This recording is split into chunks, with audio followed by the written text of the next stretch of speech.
இலங்கைக்கு போருக்காக கிளம்பி வந்து கொண்டிருக்கின்றது. ஒரே உற்சாகம் வானரர்களுக்கு. ரொம்ப நாளாக இந்த மாதிரி பெரிய சண்டை ஒன்றும் நம்ம போடலை, யுத்தம் வருகிறது என்ற உடனே குமுதன், அங்கதன், நீலன், கவன், கவாக்ஷன், சதவலி, ஜாம்பவான், கேசரி என்று பல்வேறு விதமான வானர தலைவர்கள், ஒன்னொன்று ஒவ்வொரு விதமான குரங்குகள் என்று வால்மீகி அதையெல்லாம் ரொம்ப ஆச்சரியமாக வர்ணிக்கின்றார். நம்ம வானரம் அப்படிங்கும்போது ஒரு காட்டுக்குள்ளே போனால் எத்தனை விதமான வானரங்களை பார்க்கின்றோம் இல்லையா? சில குரங்குகள்லாம் ரொம்ப ஒரு குழந்தை மாதிரி இருக்கும். அதை நம்ம ஒரு செல்ல பிராணி, ஒரு பெட் மாதிரி வீட்டில் வளர்க்கலாமா என்பது போல இருக்கும். சில குரங்குகள்லாம் பார்த்தாலே பயங்கரமாக இருக்கும். அதுலேயே தாடி மீசையோட உள்ள குரங்குகள்லாம் உண்டு, சிங்கவால் குரங்கு உண்டு இல்லையா? இப்படி பல்வேறு விதமான வானரங்கள் எல்லாம் அந்த வானர படையில சேர்ந்து ஒரு பெரிய ஆரவாரத்தோட ஜெய் ஸ்ரீராம் என்று முழங்கி கொண்டு அந்த வானர படை அப்படியே கிளம்பி வருது. கிஷ்கிந்தேலேருந்து கிளம்பி காடுகள், மலைகள், நதிகள் எல்லாவற்றையும் தாண்டி அப்படியே வந்து கொண்டே அந்த படை கடற்கரையை அடைகின்றது. கடல் வரைக்கும் வந்தாச்சு. இப்ப கடலுக்கு அப்புறம் இலங்கை இருக்கிறது என்று தெரியும். ஹனுமார் முதல்ல சீதாதேவியை தேடி வந்தப்ப அவர் தன்னுடைய சக்தியினால கடலை அப்படியே தாவி அந்த பக்கம் போய்விட்டார்.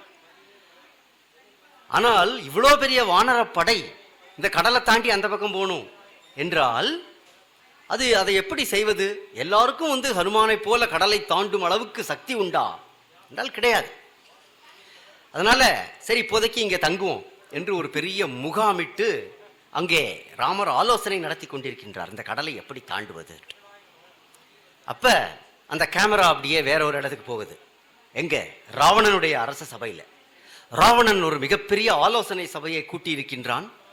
அவனுடைய ராஜ்யத்தில் இருக்கிற எல்லா பெரிய பெரிய அமைச்சர்கள், தளபதிகள், பெரியவர்கள் எல்லாரையும் கூப்பிட்டு வச்சு, நான் என்னுடைய வரத்தினுடைய பலத்தினாலும் என்னுடைய வலிமையினாலும் ஒரு பய கூட திரும்பி பார்க்க முடியாதபடி இந்த இலங்கையை ஆட்சி செய்து கொண்டிருக்கின்றேன்.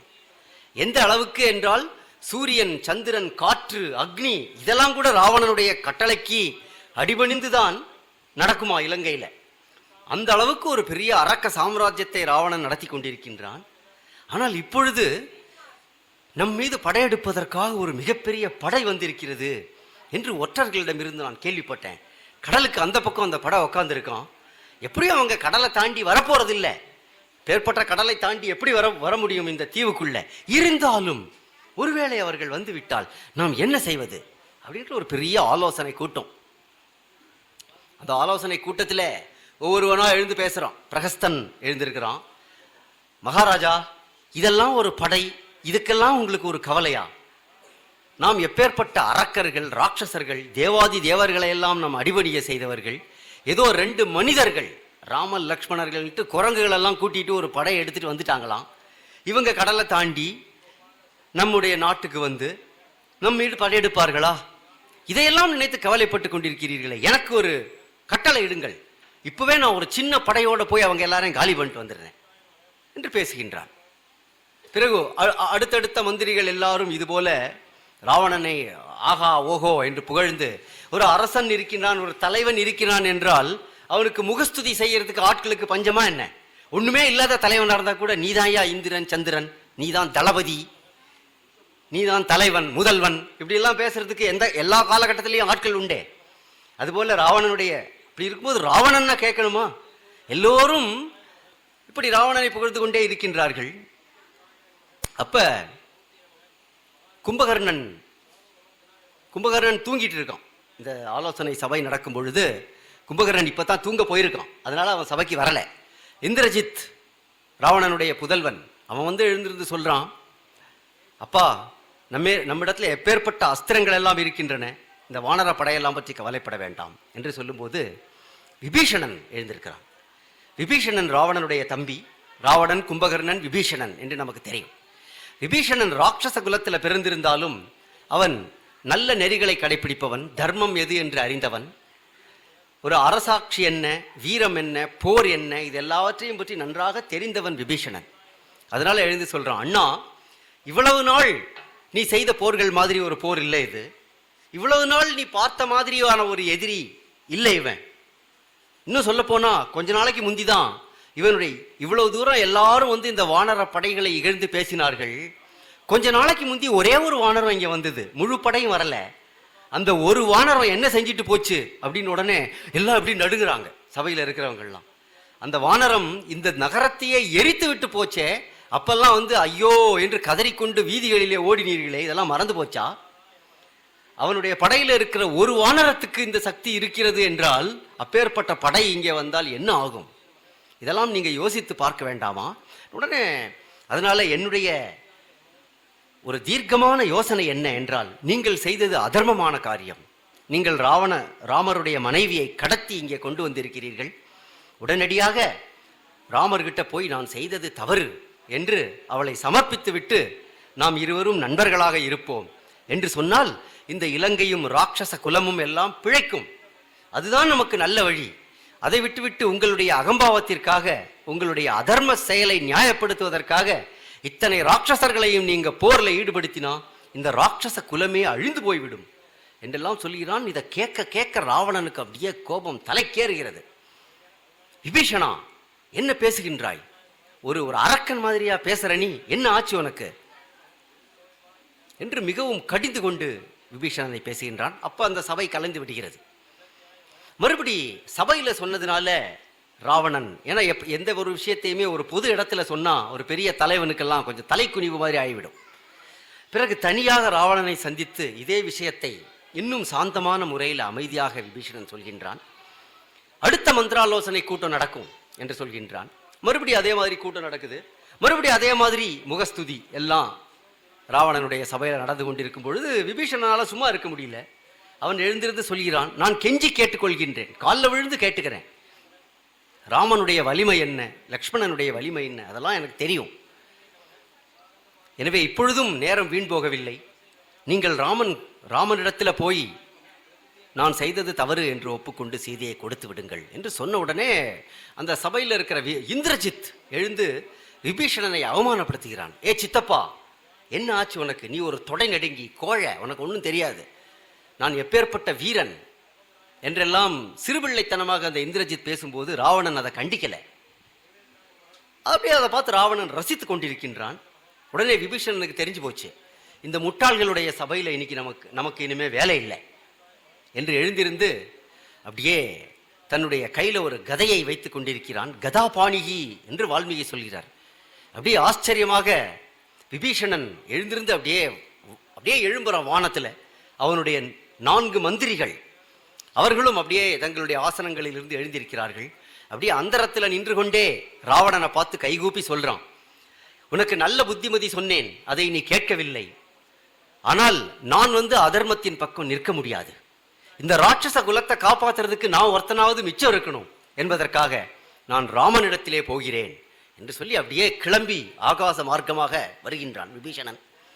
அற்புதமான காட்சி. தன்னுடைய 4 மந்திரிகளோட அப்படியே ராமபிரான் முகாமிட்டிருக்கின்ற அந்த கடற்கரைக்கு மேலே வானத்தில் நின்று கொண்டு சர்வலோக சரண்யாய ராகவாய மகாத்மனே, உலகம் எல்லாவற்றுக்கும் அடைக்கலம் அளிக்கக்கூடிய மகாத்மாவாகிய ஸ்ரீராமா, நான் விபீஷணன் மேலே இருந்து உன்னிடத்தில் சரணம் அடைவதற்காக வந்திருக்கிறேன் என்று மேலிருந்து பேசுகின்றான் ராவணன். இங்கே இந்த ராமருடைய சபை வானரர்கள் எல்லாரும் அப்படியே மேலே பார்க்கிறார்கள். யார் இவன் என்று பார்க்கும் பொழுது நான் ராவணனுடைய சகோதரன் விபீஷணன் என்று மேலிருந்தே பேசுகின்றான்.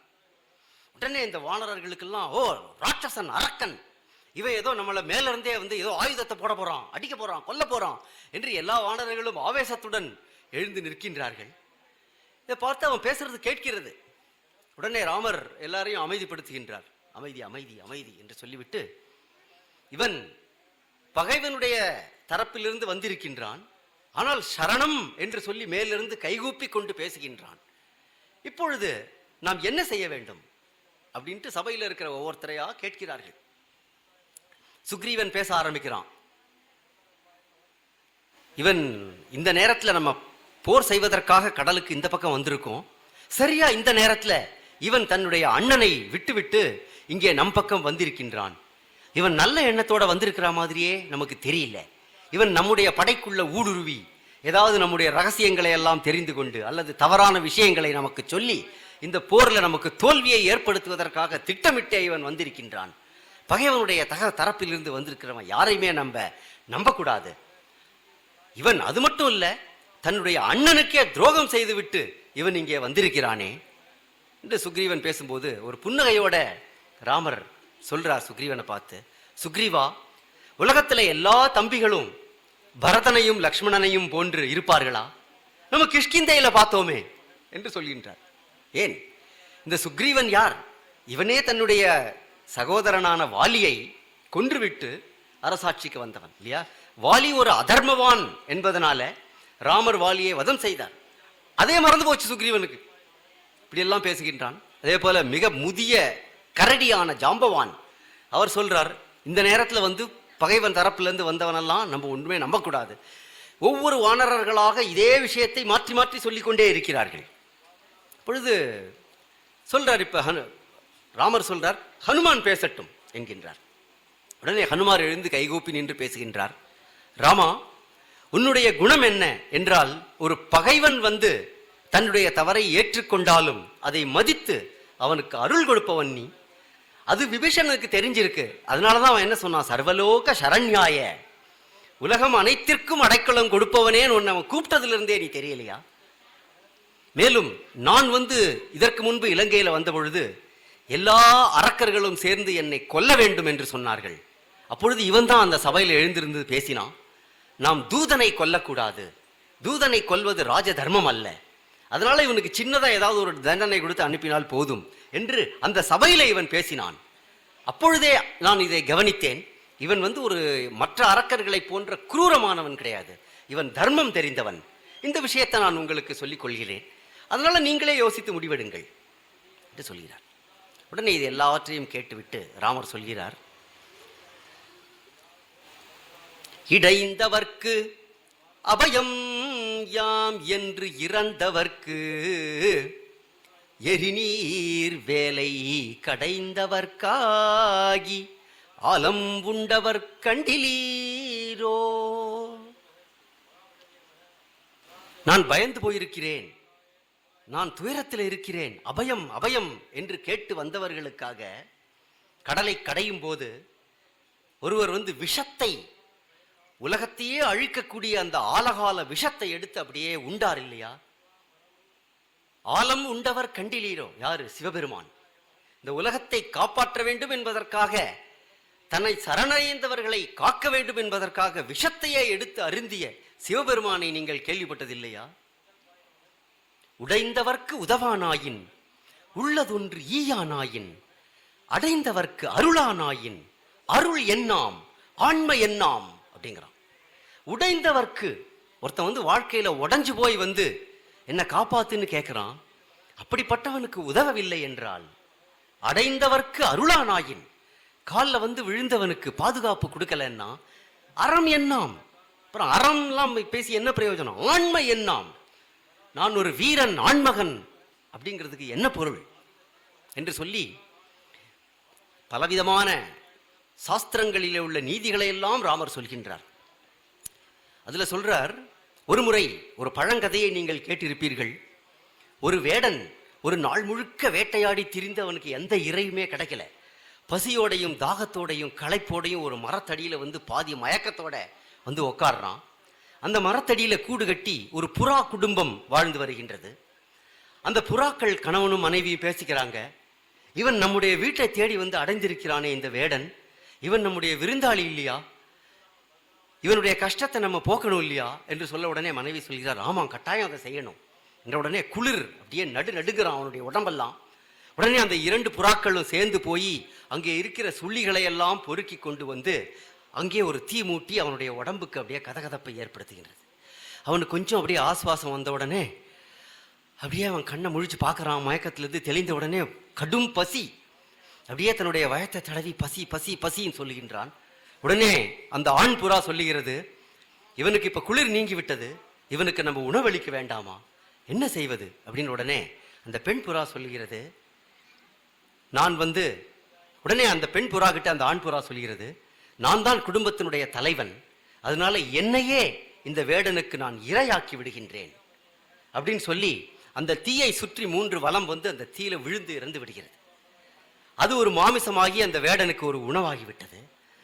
அந்த புறாவினுடைய அந்த ஒரு பதார்த்தத்தை எடுத்து அந்த வேடன் வாயில வைக்கக்கூடிய அந்த நேரத்தில் வானிலிருந்து தேவாதி தேவர்கள் எல்லாம் தோன்றி பூ மழை பொழிந்து அந்த ஆண் புறாவையும் பெண் புறாவையும் சொர்க்கத்துக்கு அழைத்து சென்றார்கள். இது ஒரு அழகான கதை. இது ஒரு பழங்கதை. இதை நீங்கள் கேட்டதில்லையா? ராவணன் சீதையை கவர்ந்து செல்லும் பொழுது என்னை காக்க யாரும் இல்லையா என்று அவள் கூக்குரலிடும் போது பறந்து வந்தானே ஜடாயு. ராவணனோட சண்டை போட்டா தோத்துடுவோம் என்று தெரிந்தும் கூட அப்பேற்பட்ட ஒரு வீர போர் புரிந்து தன்னுடைய உயிரையே கொடுத்தானே ஜடாயு. ஒரு புறாவும் ஒரு கழுகும் கூட தன்னை அடைந்தவர்களுக்கு இப்படி அருள் செய்யும் பொழுது ஒரு மனிதனான நான், வீரனான நான், இப்படி அபயம் கேட்டு வந்தவனை இல்லை என்று சொல்லி அனுப்பலாமா? அதனால விபீஷணனை மரியாதையோடு இங்கே அழைக்க வேண்டும் என்று சொன்ன உடனே இங்கே கீழே வா என்று அவர்கள் சொல்ல அப்படியே விபீஷணன் கீழே இறங்கி ராமபிரானுடைய திருவடியிலே விழுகின்றான். விழுந்து எல்லா விவரத்தையும் சொல்றான். இந்த மாதிரி ராவணன் என்னை அவமானப்படுத்தி அனுப்பிவிட்டான், அங்கே என்னோட உயிருக்கு பாதுகாப்பு இல்லை, அதனால நான் உன்னை தேடி வந்தேன் என்று சொன்ன உடனே அவனுக்கு அபயம் அளிக்கின்றார் ராமர். சக்ருதேவ பிரபன்னாய தவாஸ்மீதி ச யாசதே அபயம் சர்வபூதேப்யோ ததாம் ஏதத் விரதம் மம. இது ராமாயணத்தில் உள்ள பிரதிஜை வாக்கியம். சக்ருதேவ பிரபன்னாய தவாஸ்மீதி ச யாச்சதே. யார் ஒருவன் நான் உன்னுடையவன் என்று சொல்லி என்னுடைய காலிலே வந்து வீழ்கின்றானோ, உலகத்தில் எல்லா உயிர்களிடமிருந்தும் பயம் ஏற்படாதவாறு அவனை நான் காப்பாற்றுவேன், அபயம் அளிப்பேன். இது என்னுடைய விரதம் என்று ராமர் சொல்றார். எப்படி கீதையில பரித்ராணாய சாதுனாம் என்று பகவான் சொன்னாரோ அதற்கு ஈடான ஒரு வாக்கியம் இது ராமாயணத்தில். அபயம் சர்வபூதேபியோ ததாமி ஏதத் விரதம் மம என்று, இது என்னுடைய விரதம் என்று ராமர் சொல்லி அப்படியே விபீஷணனை தழுவிக் கொள்கிறார். தழுவிக்கொண்டதோடு மட்டும் இல்லாம என்ன சொல்றார்? குகனொடும் மைவரானோம் முன்பு பின் குன்று சூழ்வான் மகனொடும் மறுவரானேம் எம்முழை அன்பின் வந்த அகனமர் காதல் ஐயா நின்னொடும் எழுவரானேம். நான் வனவாசத்துக்காக அயோத்தியை விட்டு கிளம்பினேன். அப்ப நாங்க 4 சகோதரர்கள் இருந்தோம், ராமன், லக்ஷ்மணன், பரதன், சத்ருக்னன் என்று. கங்கை கரையில அந்த வேடன் குகன் அவன் அன்போடு என்னை ஓடத்திலே ஏற்றி கொண்டு போனான். அவனோட சேர்ந்து நாங்க 5 சகோதரர்கள் ஆகிவிட்டோம். குகனொடும் ஐவரானே. பிறகு நான் காட்டுல சீதையை தேடி அலைந்து கொண்டிருக்கும் போது சுக்ரீவன் வந்தான். இதோ இங்க பக்கத்துல உட்கார்ந்து இருக்கான் இல்லையா, வானர ராஜன். இவனோட சேர்ந்து நாங்கள் 6 பேர் ஆகிவிட்டோம். குன்று சூழ்வான் மகனொடும் அருவரானே எம்முழை அன்பின் வந்த அகனமர் காதல் ஐயா நின்னொடும் எழுவரானே. அன்போடு என்னை தேடி வந்திருக்கிறாயே விபீஷணா, உன்னோடு சேர்த்து நாங்கள் 7 பேர் ஆகிவிட்டோம். புகழரும் காணம் தந்து புதல்வரால் பொலிந்தான் நுந்தை அப்படிங்கிறான். உங்க அப்பா இருக்கானே தசரதன், ராமனுடைய அந்யோன்ய பாவத்தை பாருங்கள். இப்பதான் காலில் விழுந்திருக்கான். உடனடியாக அவனை தன்னுடைய சகோதரனாக ஏற்றுக்கொண்டு சொல்றான். நுந்தை என்கின்றான். எந்தை என்று சொல்லவில்லை, நுந்தை. உங்க அப்பா தசரதன் இருக்கானே, என்ன காட்டுக்கு அனுப்பிச்சார். அப்ப அவருக்கு 4 பசங்க. காட்டுல இப்ப அவருக்கு 7 குழந்தைகள் ஆகிவிட்டார்கள். நாம் சகோதரர்கள் ஆகிவிட்டோம் என்று அப்பேற்பட்ட ஒரு அந்யோன்ய பாவத்துடன் விபீஷணனுக்கு அபயம் அளித்து, நீ என்னுடைய காலில் விழுந்தாய், அதனால நான் சூளுரைக்கிறேன் அப்படின்னு லக்ஷ்மணனை பார்க்கின்றார். இங்க உட்காரு சுக்ரீவா, விபீஷணா என்று ஒரு பாறையில சுக்ரீவனை அமர வைத்து கடலிலிருந்து சமுத்திர ஜலத்தை எடுத்துக்கொண்டு வந்து விபீஷணனுடைய தலைமேல் ஊற்றி, இப்பொழுது நான் ஒரு உறுதிமொழி அளிக்கின்றேன், நீதான் இலங்கையினுடைய சக்கரவர்த்தியாக ஆகப் போகிறாய். என்ன ஒரு நம்பிக்கை பாருங்க ராமருக்கு. இன்னும் போரே ஆரம்பிக்கல, கடலை எப்படி தாண்டி போறோம் அப்படின்னு கூட தெரியல, போர்ல என்ன ஆகும்னு தெரியாது. ஆனால் போர் முடிய போகின்றது, ராவணன் அழிய போகின்றான் அப்படியெல்லாம் அவருடைய மனதில் அந்த நம்பிக்கையோட சொல்கின்றார். இந்தா விபீஷணா லங்காபுரி ராஜ்யம் தந்தேன் அப்படின்னு பாடுறார் அருணாச்சல கவி. இனிமேல் நீதான் இந்த லங்கா நகரத்தினுடைய அதிபதி என்று சொல்லி அந்த இடத்திலேயே விபீஷணனுக்கு பட்டாபிஷேகம் லக்ஷ்மணன் கையால கடல் நீரை எடுத்து அற்புதமாக வானரர்கள் எல்லாம் கோஷிக்க விபீஷண மகாராஜனுக்கு அங்க ஒரு பெரிய பட்டாபிஷேகம் நடந்தேறுகிறது. அதற்கப்புறம் சரி, இனிமேல் இந்த கடலை எப்படி கடப்பது? இப்ப விபீஷணனும் ராமருடைய கட்சியில வந்தாச்சு. எல்லோரும் சேர்ந்து ஆலோசனை செய்யும் பொழுது அப்பொழுது விபீஷணன் சொல்றார், இந்த கடலை சாதாரணமா நம்ம தாண்ட முடியாது, இதை ஒரு அணை கட்டித்தான் தாண்ட வேண்டும். ஆனால் கடல்ல அணை கட்டுறதுங்கிறது சாதாரணமான விஷயம் இல்லை. கடலினுடைய தெய்வம், கடல் தெய்வம் என்று ஒன்று இருக்கிறது இல்லையா? நம்முடைய பண்பாட்டில் ஒரு மலை தெய்வம், நதி தெய்வம், அதுபோல கடலும் தெய்வம். சமுத்திரராஜன் அவன் அனுமதி கொடுத்தால்தான் நம்ம இதுல அணை கட்டி இந்த கடலை தாண்டி போக முடியும் என்று, ராமா நீ இந்த சமுத்திரராஜன் இடத்துல நீ நோன்பிருந்து பிரார்த்தனை செய் அப்படின்னு சொல்றான். உடனே ராமர் அந்த இடத்துல ஒரு தர்பை புல்லை விரித்து, நான் சமுத்திரராஜன் எனக்கு அருள் செய்து வருவது வரை நான் எதுவும் சாப்பிடாம இங்கே புலன்களை அடக்கி விரதத்தில் இருக்கின்றேன் அப்படின்னு ராமர் அப்படியே படுத்துன்றார். யோக நித்ரையில் இருக்கார். அற்புதமான ராமருடைய காட்சி. கம்பர் சொல்றார், அந்த கருங்கடலுக்கு பக்கத்துல இன்னொரு கருங்கடல் ராமன் துயில்வது போல அந்த காட்சி இருந்தது என்று சொல்கின்றார். இன்றைக்கும் ராமேஸ்வரத்தில் திருப்புல்லானி தர்பசயனம் என்ற க்ஷேத்திரத்தில் இந்த கோலத்தில் நம்ம பெருமாளை தரிசிக்கலாம். அப்படி 3 நாட்கள் ராமர் தன்னுடைய புலன்களை எல்லாம் அடக்கி உண்ணா நோன்பு இருக்கார். சமுத்திரராஜன் தானே அருள் செய்வான் என்று வரல. ஒண்ணுமே அசைவே இல்லை சமுத்திரத்தில், எல்லாம் அப்படியே இருக்கு.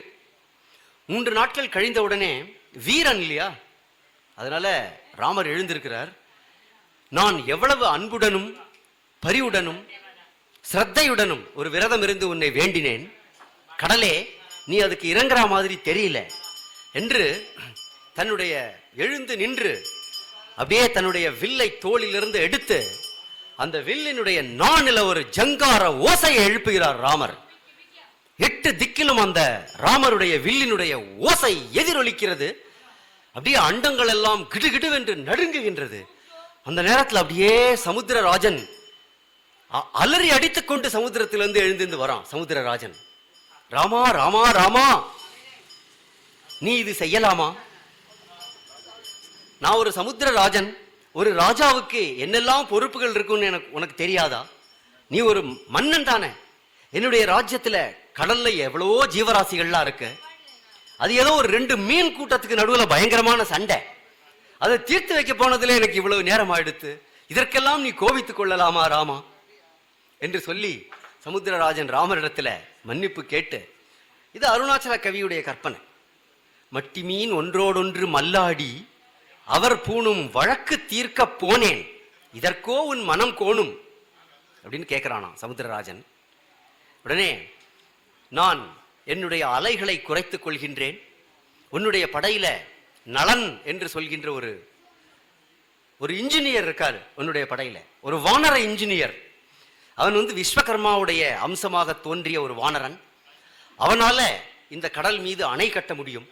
என்னுடைய அலைகள் அந்த அணையை சிதறடிக்காதபடி நான் தாங்கிக் கொள்கிறேன், அதற்கு உனக்கு அருள் செய்கிறேன் என்று சொன்ன உடனே சொல்லிவிட்டு மறைந்து விடுகின்றான்.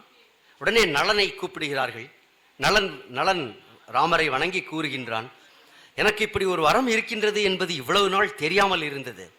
இப்பொழுது சமுத்திரராஜன் சொன்ன உடனே அந்த அணை கட்டக்கூடிய கலை என்னுடைய மனதிலே இப்பொழுது தோன்றுகிறது. ராமா, இது உன்னுடைய அருள் இல்லையா? உன்னுடைய காரியத்துக்காகத்தான் இந்த வித்தையே என்னிடத்திலே வந்திருக்கிறது என்று சொல்லி நலன் டிசைன் பண்றான் எப்படி இந்த அணையை கட்ட வேண்டும் என்று.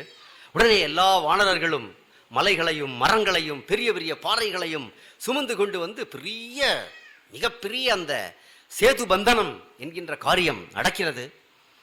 எப்படி அந்த ஒவ்வொரு வானரங்களும் தங்களுடைய தலை மீது மலை மலையாக சுமந்து கொண்டு ரொம்ப சீராக அந்த அணையை கட்டுகிறார்கள். 6 நாட்கள்ல அந்த அணை கொஞ்சம் கொஞ்சமாக ஒவ்வொரு நாளும் எத்தனை யோஜனை தூரம் கட்டி அந்த 100 யோஜனை தூரம் உள்ள அணை முடிந்தது அப்படின்னு வால்மீகி ரொம்ப அற்புதமாக வர்ணிக்கிறார். அப்ப இந்த ராமனுடைய காரியத்துக்காக இந்த ஒவ்வொரு வானரமும் தலையில அந்த மலையை தூக்கி கொண்டு வந்து இருப்பது அவர்களுடைய தலை மேலேயே ஒரு அணை கட்டியது போல இருந்தது. தலையின் மேல் ஒரு சேது தருவ போன் என்று கம்பர் வர்ணிக்கின்றார். எல்லா ஜீவன்களும் இதை பார்த்து கொண்டிருக்கும் பொழுது அங்க அணில் ஓடிக்கொண்டிருக்கிறது. இந்த ராம காரியத்துக்கு நான் ஏதாவது உதவி செய்ய வேண்டாமா என்று அந்த அணில் நிலைத்ததாம். அணிலால மலையை தூக்க முடியாது, மரத்தை தூக்க முடியாது. அதனால மணலிலே போய் புரண்டு விட்டு தன்னுடைய உடலிலே இருக்கின்ற அந்த மணல் துகள்களை எல்லாம் அந்த பாறைகளுக்கு நடுவிலே போய் உதிர்த்ததாம். உடனே இந்த காட்சியை பார்த்தார் ராமர். ராமருடைய கண்களில் கண்ணீர் பெருகியது. அன்போடு அந்த அணிலை எடுத்து தன்னுடைய கரத்திலே வைத்து கொண்டு தன்னுடைய கைகளால் அதை வருடி கொடுத்தார். அதனால அணிலுடைய முதுகில 3 கோடி இருக்கிறது என்று ஒரு அற்புதமான ஒரு பழங்கதை. இந்த அணில் கதை வால்மீகியிலையும் இல்லை, கம்பர்லையும் இல்லை, இது எந்த பெரிய ராமாயணத்திலையும் இல்லவே இல்லை. ஆனால் இந்த கதை இன்றைக்கு இந்தியாவில் காஷ்மீர்ல இருந்து கன்னியாகுமரி வரைக்கும் எல்லாருக்கும் தெரிஞ்ச கதை. ஒரு பெரிய காரியம் நடக்கிறது. அதுல ஒரு சாமானியன் நானும் ஏதாவது செய்யணும்னு நினைக்கிறான். அப்ப ராமருக்கு அணில் உதவினது போல நானும் ஏதாவது உதவி செய்யறேனே என்று சாதாரணமாக ஒரு கிராமத்தில் இருக்கின்ற மனிதன் கூட சொல்லுகின்றான் இல்லையா? இப்ப இந்த கதையினுடைய வலிமை என்ன என்று பாருங்கள். இத நம்முடைய தொண்டரடி பொடியாழ்வார் அவர்தான் தன்னுடைய பாசுரத்துல முதல்ல சொல்றார். குரங்குகள் மலையை தூக்க குளித்து தாம் புரண்டி டோடி தரங்க நீர் அடைக்கலுற்ற சலமிலா அணிலும் போலேன் அப்படிங்கிறார். இது தமிழ்நாட்டு கதை.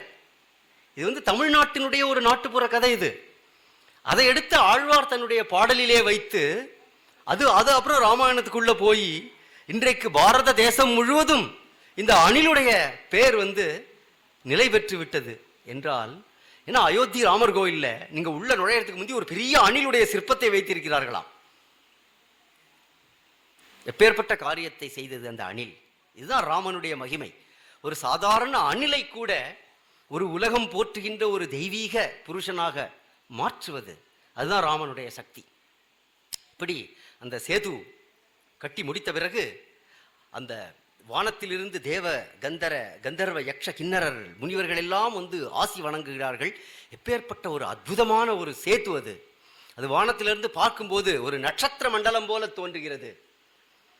மில்கி வே என்று நாம் சொல்லுகின்றோமே, பால் வீதி, கடலுக்கு நடுவில் ஒரு மில்கி வே தோன்றினால் எப்படி இருக்கும், அப்படி தோன்றியது என்று வால்மீகி வர்ணித்தார்.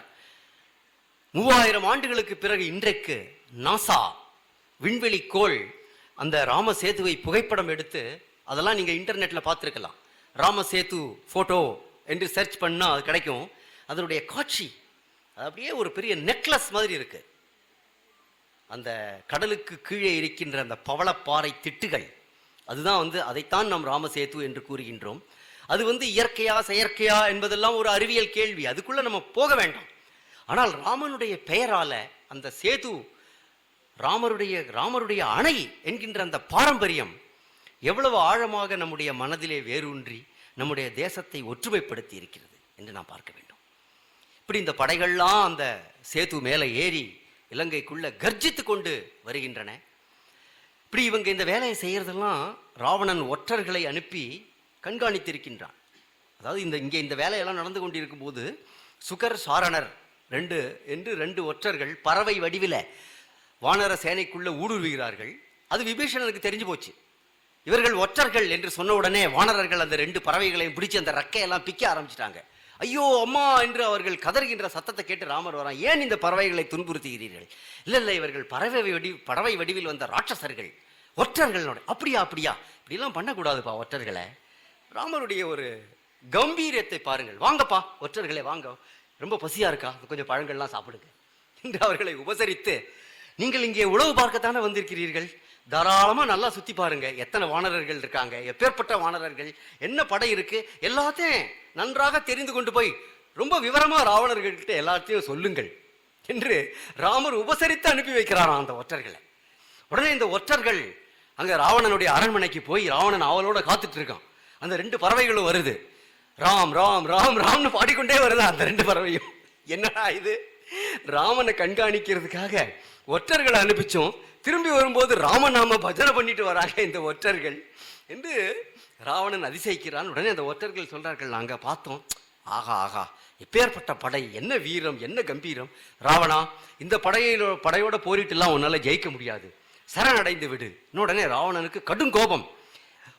உங்களை வேவு பார்ப்பதற்காக அனுப்பித்தால் இப்படியா எதிரியை வந்து புகழ்வீர்கள், போங்கள் என்று சொல்லி உதாசீனப்படுத்தி அனுப்பிவிடுகின்றான்.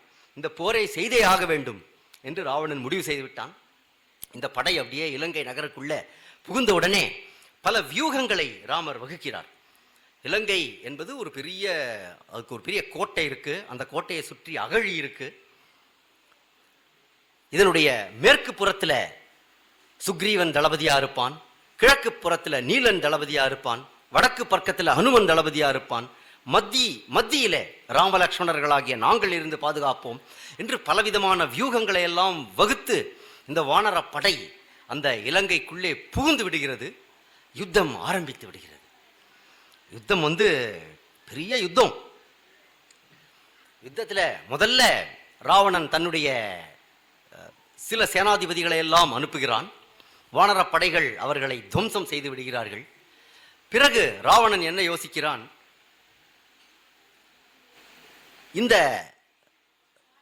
இந்த யுத்தம் ஆரம்பிப்பதற்கு முன்பு ஒரு 2 காட்சிகள் இருக்கு. அந்த சொல்ற வேகத்தில் அதை நான் சொல்ல மறந்துட்டேன். முதல் காட்சி என்ன என்றால், ராமர் என்ன நினைக்கின்றார், ஹனுமார் ஏற்கனவே வந்து ராவணன் கிட்ட பேசியாச்சு, சீதையை தந்துவிடு என்று சொல்லி, இல்லையா? அதை ராவணன் கேட்கவில்லை. ஆனால் யுத்தத்தை ஆரம்பிப்பதற்கு முன்பு அதிகாரபூர்வமாக ஒரு தூதனை அனுப்ப வேண்டும். அது யுத்த தர்மத்தில் உள்ளது. எடுத்த உடனே சும்மா போய் அடிக்க ஆரம்பிக்க கூடாது. அதனால இப்பொழுது யாரை அனுப்பலாம் என்று போது அங்கதனை அனுப்பலாம் என்று ராமர் முடிவு செய்கின்றார். அங்கதன் யாரு? வாலியினுடைய குமாரன். நேற்று நம்ம பார்த்தோம். அந்த அங்கதனை தன்னுடைய தூதனாக ராமர் அனுப்பின உடனே ராவண சபையில போய் அங்கதன் பேசுறான். பூதநாயகன், நீர் சூழ்ந்த புவிக்கு நாயகன், அப்பூமேல் சீதை நாயகன், வேறுள்ள தெய்வநாயகன், நீ செப்பும் வேதநாயகன், மேல் நின்ற விதிக்கு நாயகன், தான் விட்ட தூதன் யான், பணித்த மாற்றம் சொல்லிய வந்தேன் என்றான். அற்புதமா பேசுறான். ராமர் யாரு தெரியுமாப்பா? நீ ஏதோ ஒரு அரக்கர் தலைவன், அவ்வளவுதான். அவன் பூதநாயகன், பஞ்சபூதங்களுக்கும் நாயகன், மேல் நின்ற புவிக்கு நாயகன், இந்த உலகம் முழுதுக்கும் நாயகன், அப்பூமேல் சீதை நாயகன். தாமரை மலர்ல அமர்ந்திருக்கிறாளே மகாலட்சுமி சீதை, அவளுடைய நாயகன். சீதை வேறுள்ள தெய்வ நாயகன், எல்லா தெய்வங்களுக்கும் தலைவன் அவன். நீ செப்பும் வேத நாயகன், நீ வேதங்களை எல்லாம் படித்து விட்டேன். ஏன்னா ராவணனுக்கு நல்ல வேதமெல்லாம் தெரியும். பெரிய சாஸ்திரங்களை எல்லாம் படித்தவன் அவன். தவம் செய்து பெரிய வரங்களை பெற்றவன். நீ சொல்லுகிறாயே வேதம், அந்த வேதத்தினுடைய நாயகன் அவன் தான்ப்பா. மேல் நின்ற விதிக்கு நாயகன். விதி என்றால் பிரம்மன். உனக்கு வரம் கொடுத்தானே பிரம்மா, அந்த பிரம்மாவுக்கு நாயகன் அவன். அவன் விட்ட தூதன் யான் என்று சொல்லி அதே விஷயத்தை சொல்கின்றான். ராவணன் ஒத்துக்கல. யாரடா குரங்கே நீ வந்தாய் என்று இப்ப அங்கதனுடைய மனதை கலைக்க பார்க்கின்றான் ராவணன். அங்கதா, உன்னுடைய அப்பா வாலி இருக்கார் இல்லையா? வாலியும் நானும் ரொம்ப பெரிய நண்பர்கள்ப்பா. உனக்கு அதெல்லாம் தெரிஞ்சிருக்காது, சொல்லியிருக்க மாட்டாரு. ஆனா வாலியும் நானும் எப்பேற்பட்ட நண்பர்கள் தெரியுமா? அப்பேற்பட்ட வாலியை ராமன் கொன்று விட்டானே. உன்னுடைய அப்பாவை கொன்றவனுடைய சேனையில நீ இப்படி வந்து போரிடலாமா? நீ என்னுடைய பக்கம் சேர்ந்து விடு. நான் இந்த போர்ல நான் தான் ஜெயிக்க போகின்றேன். இந்த வானர்களை எல்லாம் நான் அழித்து விட்டு கிஷ்கிந்தா ராஜ்யத்தை உனக்கே தந்து விடுகின்றேன் அப்படிங்கிறான். உடனே அதை கேட்டு கடகடவென்று சிரிக்கின்றான் அங்கதன். ராவணா, யாருப்பா நீ? நீ என்னுடைய ராஜ்யத்தை எனக்கு தரேன் என்று பேசுகின்றாயா? அந்த இடத்துல சொல்றான், சிங்கம் நாய் தர கொள்ளுமோ நல்ல அரசாட்சியை அப்படிங்கிறான். நான் யாரு? நான் சிங்கம். நீ யாரு? நீ ஒரு எலும்பு துண்டை தேடி ஓடக்கூடிய ஒரு நாய். அந்த எலும்பு துண்டை தேடி ஓடக்கூடிய நாய் சிங்கத்துக்கு ராஜ்யத்தை தருகிறேன் என்று சொன்னால் எப்படி இருக்கும்? அப்படி இருக்கிறது உன்னுடைய பேச்சு. உடனே ராவணனுக்கு கடுங்கோபம். உடனே அங்கதன் சொல்கின்றான், இவனை பிடியுங்கள், இந்த வானரத்தை பிடியுங்கள் என்று ஆணையிடுறான். அப்ப அங்கதன் தன்னுடைய வலது காலை முன்னே வைத்து சொல்கின்றான், என்ன பிடிக்கிறது இருக்கட்டும், இந்த சபையில உள்ள ராட்சசர்கள் யார் வேண்டுமானாலும் வந்து இந்த வலது காலை அசைக்கட்டும், அப்படி அசைத்து விட்டால் போர் முடிஞ்சு போச்சு அப்படின்னு நானே சொல்லி விடுகின்றேன். என்ன ஒரு தைரியம் பாருங்க. இதெல்லாம் ராமர் சொல்லவே இல்லை. ராமர் அங்கதன் கிட்ட போகும்போது இப்படி தூதன் என்ற வகையிலே செய்தியை சொல்லிவிட்டு வா அப்படின்னு தான் சொன்னார். ஆனா அந்த ராமனுடைய படை வீரன் அப்படிங்கிற ஒரு நம்பிக்கை, அதுல அங்கதன் இப்படியெல்லாம் உடனே ஒரு பெரிய சவால் விடுறாங்க. ராவண சபையில ஒவ்வொரு ராட்சசனா வந்து அசன்னு போட்டு என்னெல்லாமோ முயற்சி செஞ்சு பார்க்குறாங்க. எல்லாம் ஒரு பெரிய இரும்பு மாதிரி இருக்கு, ஒரு அசைவும் இல்லை. கடைசியில் ராவணன் பார்க்குறான், இவன் சாதாரண வானரம் இல்லை போல இருக்கே, நான் வாலியோட பையன்னா ஏதோ ஒரு சிறுபிள்ளை என்று நினைத்திருந்தேன் அப்படின்னு ராவணனே தன்னுடைய ஆசனத்திலிருந்து இறங்கி வந்து காலை பிடிக்க வரான். அப்ப அங்கதான் சொல்றான், ராவணா நீ பிடிக்க வேண்டிய கால் இது கிடையாது, நீ பிடிக்க வேண்டிய கால் ராமனுடைய திருப்பாதம்.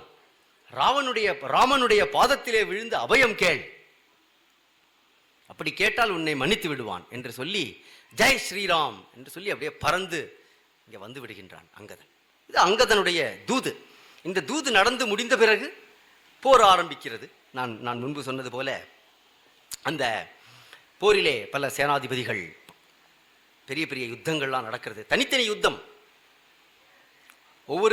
ஒரு ராட்சச படை வீரன் ஒரு வானர படை வீரனுடன் சேர்ந்து மல்யுத்தம் நடக்கிறது.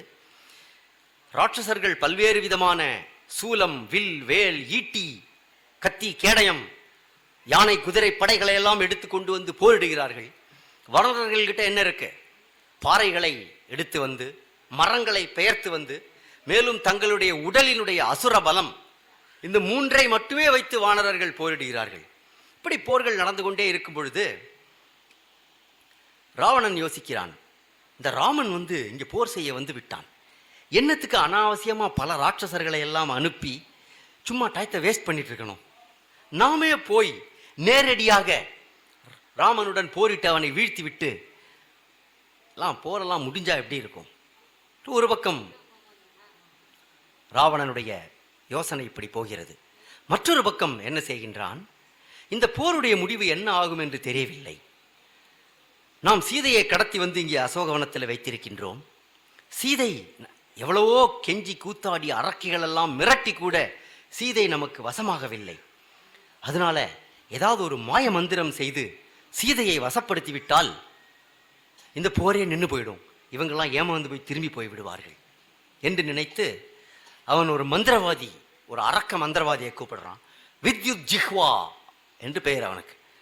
வித்யுத் ஜிஹ்வாவை கூப்பிட்டு என்ன சொல்றான், நீ வந்து மாயத்தினால ராமனுடைய வெட்டுண்ட தலை, இதோங்க ராமன் தெரியறான் பத்தியா, ராமனை நல்லா பார்த்துக்கோ, அப்படியே ராமனுடைய தலை மாதிரியே இருக்கணும், அது போன்ற ஒரு மாய தலையை சிருஷ்டித்து அதில் அப்படியே ரத்தம் சொட்ட சொட்ட இருக்கிற மாதிரி செய்து அதை கொண்டு போய் நம்ம சீதை முன்னால் காண்பிப்போம், அவ்வளோதான், போர் முடிஞ்சு போச்சு, நான் இதோ பார் ராவனை வதம் செய்து விட்டேன் அப்படின்ட்டு அப்படியே போகிறான். அந்த மாயாவியாச்சே, அரக்கர்களால் இந்த மாதிரி மேஜிக்கெல்லாம் பண்ண முடியும். மாரீச்சன் மாயமானாக வந்தான் என்று முதல்ல நம்ம பார்த்தோம் இல்லையா, சீதையை கவர போகும்போது.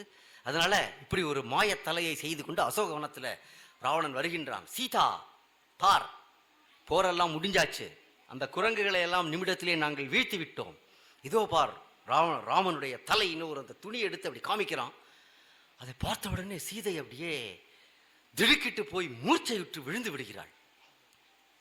நாதா, ஹனுமார் வந்து செய்தி சொன்னார், நீங்கள் வந்து என்னை காப்பாற்றப் போகிறீர்கள் என்றெல்லாம் நான் நம்பி இருந்தேனே என்று சீதை பலவிதமாக அழுது புலம்பும் பொழுது அங்க பக்கத்தில் திரிஜடை என்கின்ற ராட்சசி, அவதான் சீதைக்கு வந்து முதலிருந்தே ஆறுதல் சொல்லி கொண்டு வருகின்றாள் இல்லையா. திரிஜடா சொல்கின்றாள், தேவி, இந்த அரக்கர்களுடைய மாயத்தை எல்லாம் நான் அறிவேன் அப்படின்னு அவள் பேசிக்கொண்டிருக்கும் பொழுதே இன்னொரு அரக்கன் வந்து ராவணனை கூப்பிடுகிறான். அரசே, அவசரமாக வாருங்கள், போர் அங்க போர் நடந்து கொண்டிருக்கிறது அப்படின்னு சொல்லி கூப்பிடுறான். வந்து சீதையை ஏமாற்றுவதற்காக ராவணன் வந்திருக்கிறான் என்பது கூட இந்த முட்டாப்பைய அரக்கர்களுக்கெல்லாம் தெரியல. உடனே ராவணன் விரைந்து போகின்றான். அந்த ராவணன் அந்த பக்கம் போன உடனேயே இந்த தலையினுடைய மாயம் எல்லாம் அப்படியே போயிடுது, அப்படியே பஸ்மமாகி அப்படி புஷ் என்று போய்விடுகிறது, அந்த மாயம் இல்லை. இப்படி ஒரு காட்சி. இந்த காட்சியை கம்பன் எழுதலை, இது வால்மீகியத்தில் இருக்கு இந்த காட்சி. அதாவது ஒரு மாய மந்திரமாக கூட ராமனுடைய வெட்டுப்பட்ட தலையை ஒரு அரக்கன் கொண்டு வந்து காட்டினான் அப்படின்னு எழுதுறதுக்கு கம்பருடைய பக்தி மனம் இடம் கொடுக்கல. அதனால இந்த மாயா ராமன் தலை அப்படிங்கிற இந்த பிரசங்கத்தையே தன்னுடைய கம்பராமாயணத்தில் கம்பர் எழுதவில்லை என்றால் கம்பருடைய பக்தி பாவம் எப்பேற்பட்டது என்று நாம் பார்க்க வேண்டும். பிறகு ராவணன் யோசிக்கின்றான், இவ்வளவு ராட்சசர்களை எல்லாம் நம்ம ஒவ்வொருத்தனா அனுப்பி அவன் எல்லாம் செத்து நாம் பலி கொடுக்க வேண்டுமா? நாமே நேரடியாக போய் ராமனுடன் போர் செய்து பார்ப்போமே என்று ராவணன் தன்னுடைய பேய் தேரில் ஏறி, அது பேய் தேர் என்று சொல்கின்றார் கம்பர். இப்பொழுது வரக்கூடிய இந்த அனிமேஷன் படங்கள்லாம் நீங்க பார்க்கலாம், ராவணன் அந்த டிராகன் தேரில் ஏறி வரா மாதிரி, வௌவால் தேரில் வரா மாதிரி என்றெல்லாம் இவர்கள் கற்பனை செய்கிறார்கள். அது காவியத்தில் பேய் தேர் என்று சொல்லப்பட்டிருக்கிறது. ஒரு குரூரமான மிருகங்களை பூட்டி அந்த தேரில் ஏறி தன்னுடைய அஸ்திரங்களை எல்லாம் எடுத்துக்கொண்டு ராவணன் வரான். ராவணனே போருக்கு வந்துவிட்டான் என்ற உடனே வானரர்கள் எல்லாம் நாலா பக்கமும் பயந்து ஓடுகிறார்கள். அவனுடைய உடம்பிலிருந்து வீசக்கூடிய அந்த ஒளியே அப்படி இருக்கின்றது. எதிரி படையினுடைய மிகப்பெரிய மன்னனே வந்தாச்சு என்ற உடனே அவன் அந்த படைகளை விலக்கி கொண்டே வந்து நேரடியாக ராமர் இருக்கக்கூடிய இடத்துக்கு வர்றான். படையினுடைய வியூகங்களை எல்லாம் விலக்கி கொண்டு ராமருக்கும் ராவணனுக்கும் பெரிய போர் நடக்கின்றது. தன்னுடைய அஸ்திரங்களை எல்லாம் ராவணன் ஒவ்வொன்றாக விட ராமர் அனாயாசமாக தன்னுடைய அம்புகளால் அவற்றை வீழ்த்தி கொண்டே இருக்கிறார். ராவணனுடைய தேரினுடைய கொடியை அறுத்து விட்டார். அவனுடைய அந்த தேரில் இருந்த பேய்களை எல்லாம் வீழ்த்தி விட்டார். ராவணனுடைய சாரதி மேல ஒரு அம்பை போட்டு சாரதி மயக்கம் போட்டு விழுந்துட்டான். இப்ப ராவணன் கிட்ட ராவணனுடைய தேர் குடை போய்விட்டது, ராவணனுடைய தேர் நிலை குலைந்து போய்விட்டது, சாரதி மயக்கம் போட்டு விட்டான், ராவணனுடைய கவசம் அருந்து விட்டது, ராவணனுடைய வில் உடைந்து விட்டது. அப்படியே ராவணன் நிற்கிறான் தேர்ல, அப்படியே பார்க்கறான். உண்மையில இந்த தருணத்தில் ராவணனை வதம் செய்வதற்கான எல்லா தார்மீக உரிமையும் ராமருக்கு உண்டு இல்லையா? ராவணன் நிராயுதபாணி கிடையாது, அவன் எல்லா ஆயுதங்களோடையும் போருக்கு வந்திருக்கின்றான். அந்த ஒவ்வொரு ஆயுதத்தையும் ராமர் அடித்து வீழ்த்தி இருக்கின்றார். இந்த இப்படி எல்லா அஸ்திரங்களையும் இழந்து நிற்கின்ற அந்த ராவணன் மேல ஒரு அம்பை போட்டு ராவணனை கொல்வதற்கு யுத்த தர்மம் இடம் கொடுக்கிறது. ஆனால் ராமருடைய மனதில் ஒரு கருணை, இப்பேற்பட்ட ராவணன் போர் செய்ய வந்திருக்கிறான், இவனுக்கு இன்னும் கொஞ்சம் வாய்ப்பு கொடுப்போம், நம்முடைய மகிமையை பார்த்த பிறகாவது ஒருவேளை இவன் மனம் திருந்துவானா அப்படிங்கிறதுனால சொல்றார், ஆளையா உனக்கமைந்தன மாருதம் அறைந்த பூளையாயின கண்டனை. ஆளையா, பேர்பட்ட ஆள்பலம் கொண்ட ஐயா ராவணனே, நீ வச்சிட்டு இருந்த இந்த பெரிய பெரிய அஸ்திரங்கள் எல்லாம் இப்ப என்ன ஆச்சு தெரியுமா? மாருதம் அறைந்த பூளையாயின கண்டனை. இந்த பூளைப்பூ என்று ஒன்று இருக்கும், நீங்களாம் பார்த்திருக்கலாம். பூளைப்பூ அப்படின்னு சொல்லுவாங்க. காத்தடிச்சா அப்படியே பறந்து போயிடும், காற்றுல பஞ்சு போல பறந்து போய்விடும். உன்னுடைய அஸ்திரங்கள் எல்லாம் இப்படி பூளை போல பறந்து போய்விட்டதை நீ பார்த்தா இல்லையா? இன்று போய் போர்க்கு நாளை வா என நல்கினன் நாகிளங்கமுகின் வாழை தாவுரு கோசல நாடுடை வள்ளல். அதனால இன்று போய் போர்க்கு நாளை வா என்று வள்ளல் அருளினான் அப்படின்னார். எப்பேற்பட்ட வள்ளல்? நான் கோசல நாடுடை வள்ளல் என்றான். ஏன் இப்படி சொன்னார் என்றால், ஒருவேளை இதை பார்த்து இந்த ராவணன் மனம் திருந்தி போரெல்லாம் நிறுத்திவிட்டு ராமருடைய காலில் விழுந்து நான் சீதையை திருப்பி தந்து விடுகிறேன் என்று சொல்லிவிட்டால், ஏற்கனவே அங்க விபீஷணனை இலங்கையினுடைய ராஜாவாக்குவேன்னு சொல்லியாச்சு. இப்ப ராவணன் என்ன ஆவான்? அரசனாக இருந்தவன். இப்ப ராவணனை கைவிட்டு விட மாட்டாரான் ராமர். தன்னுடைய கோசல ராஜ்யத்தையே அவனுக்கு தந்து விடுவாராம். பேர்பட்ட தயாள குணம் கொண்ட ராமர். அதனால கோசல நாடுடை வள்ளல் என்று அந்த இடத்துல கம்பன் சொல்கின்றான். இன்று போய் போர்க்கு நாளை வா அப்படின்னு சொன்ன உடனே எப்படி இருக்கும் ராவணனுக்கு? எந்த அளவுக்கு மானிடன் மானிடன் என்று துச்சமாக பேசி ராமனை பற்றி பேசிக்கொண்டு வந்தானோ, வாரணம் பொருத மார்பும் வரையினை எடுத்த தோளும் நாரத முனிவர் கேட்ப நயம்பட உரைத்த நாவும் தாரணி மகுளி பத்தும் சங்கரன் கொடுத்த வாளும் வீரமும் புறத்தே போட்டு வெறுங்கையோடு இலங்கை புக்கான் அப்படிங்கிறார். என்னத்தெல்லாம் கீழே போட்டான் அப்படின்னா தன்னுடைய மானம், வீரம், எல்லா வீரமும் எல்லாவற்றையும் அப்படியே அந்த போர்க்களத்திலேயே போட்டு விட்டு வெறுங்கையோடு அந்த இலங்கையை நோக்கி ராவணன் திரும்பி போறான். எந்த அளவுக்கு அவன் அவமானம் அடைந்திருக்கிறான் என்றால் எதையுமே திரும்பி பார்க்கலையாம். 4 திசைகளையும் அவன் பார்த்தாலே நடுநடுங்கக்கூடிய தெய்வங்கள் கூட அவனுடைய பார்வைக்கு நடுங்கும் என்ற நிலையில இருக்கிற ராவணன் முதல்ல பூமியை நோக்கி திரும்பி பார்க்கிறானா.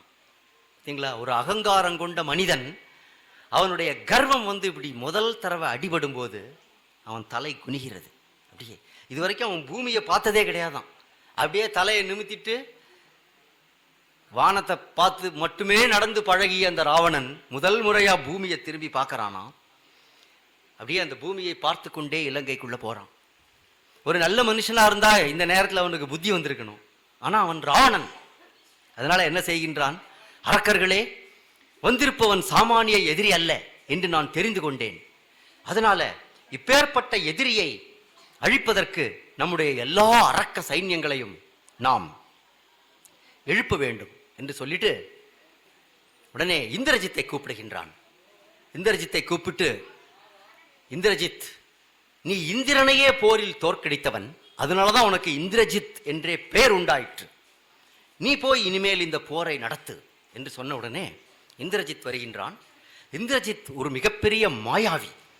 முதல்ல வேகமான கணைகளை எல்லாம் தொடுத்து வானர படையை நிலைகுலைய செய்கின்றான் இந்திரஜித்து. அதுக்கப்புறம் திடீர்னு பார்த்தா இந்திரஜித்தை காணல. ஆனால் அம்புகள் மட்டும் தைத்து கொண்டே இருக்கின்றன. இந்த பக்கத்திலிருந்து அம்பு வருது என்று பார்த்தால் அடுத்த நிமிடம் அந்த பக்கத்திலிருந்து அம்பு வருகிறது. இந்த வானரர்களுடைய கண்களுக்கு காணாமல் தன்னுடைய மாய சக்தியினால மறைந்து நின்று இந்திரஜித் போர் தொடுக்கின்றான். அப்பேற்பட்ட போர். எதிரி எங்க இருக்கான் அப்படின்னு தெரிஞ்சா தானே அவனை திருப்பி அடிக்க முடியும். அவன் எங்க இருக்கான்னே தெரியல. 4 பக்கங்களில் இருந்தும் விதவிதமான அம்புகளையும் அஸ்திரங்களையும் தொடுத்து வானர படைகளை எல்லாம் நிலைகுலைய செய்துவிட்டு நேரடியாக அவன் ராம லக்ஷ்மணர்கள் இருக்கின்ற அந்த மத்திய பாகத்துக்கு போறான். அவர்கள் பேர்ல நாகாஸ்திரம் என்று ஒரு அஸ்திரத்தை பிரயோகப்படுத்துகின்றான். மிக வலிமை கொண்ட அந்த அஸ்திரத்தினுடைய சக்தியினால ஒரு கணம் ராமரும் லக்ஷ்மணரும் மயங்கி அந்த போர்க்களத்தில் விழுந்து விடுகிறார்கள். இப்படி ராமரும் லக்ஷ்மணருமே மயங்கி விழுந்ததை பார்த்த உடனே வானர சேனையெல்லாம் ரொம்ப பெரிய துயரம். அப்பேற்பட்ட ராம லக்ஷ்மணர்களே மயக்கமடைய செய்யும்படி போர் செய்யக்கூடிய ஒரு வீரன் இந்த அரக்க படையில இருக்கானே என்று இவர்களெல்லாம் வருந்தி கொண்டு அமர்ந்திருக்கும் பொழுது உடனே இந்த செய்தி ராவணனுடைய காதுக்கு எட்டுகிறது. ஆஹா என்று, அவ்வளவுதான், போர் முடிந்து விட்டது, நாம் ராம லக்ஷ்மணர்களை வீழ்த்து விட்டோம், எல்லோரும் இனிப்பை வழங்கி கொண்டாடுங்கள் அப்படின்ட்டு இலங்கையில ஒரே கொண்டாட்டத்தை ஆரம்பித்து விடுகின்றான் ராவணன். உடனே சொல்கின்றான் அசோகவனத்து அரக்கிகளுக்கெல்லாம் சீதையை ஒரு விமானத்திலே கூட்டி சென்று கீழே விழுந்து கிடக்கின்ற ராம லக்ஷ்மணர்களை காட்டுங்கள் அப்படின்னு உடனே அரக்கிகள்லாம் ஒரு விமானத்தில் அழைத்து சென்று போர்க்களத்தை காட்டுகிறார்கள். அங்கே வானரர்கள்லாம் அங்கே இங்கே அரற்றி கொண்டிருக்கிறார்கள். ராம லக்ஷ்மணர்கள் விழுந்து கிடக்கிறதை சீதாதேவி பார்க்கிறா. சீதாதேவி பார்த்து, நாதா, முதல்ல ராவணனுடைய மாயத்தை நான் நம்பவில்லை, இப்போது என் கண்களால் நீங்கள் இப்படி விழுந்து கிடப்பதை பார்க்கின்றேனே என்று சீதை அழுது புலம்பும் போது பக்கத்தில் திரிஜடை உட்கார்ந்திருக்கிறாள். தேவி, நான் என்னுடைய தெய்வ சக்தியினால இன்னும் நன்றாக அவர்களுடைய முகங்களை பார்க்கின்றேன். நம்ம மேலிருந்து அவங்க முகங்களை பார்க்கின்றோம். அவர்களை பார்த்தால் இறந்தவர்கள் போல எனக்கு தெரியவில்லை. இறந்தவர்களுடைய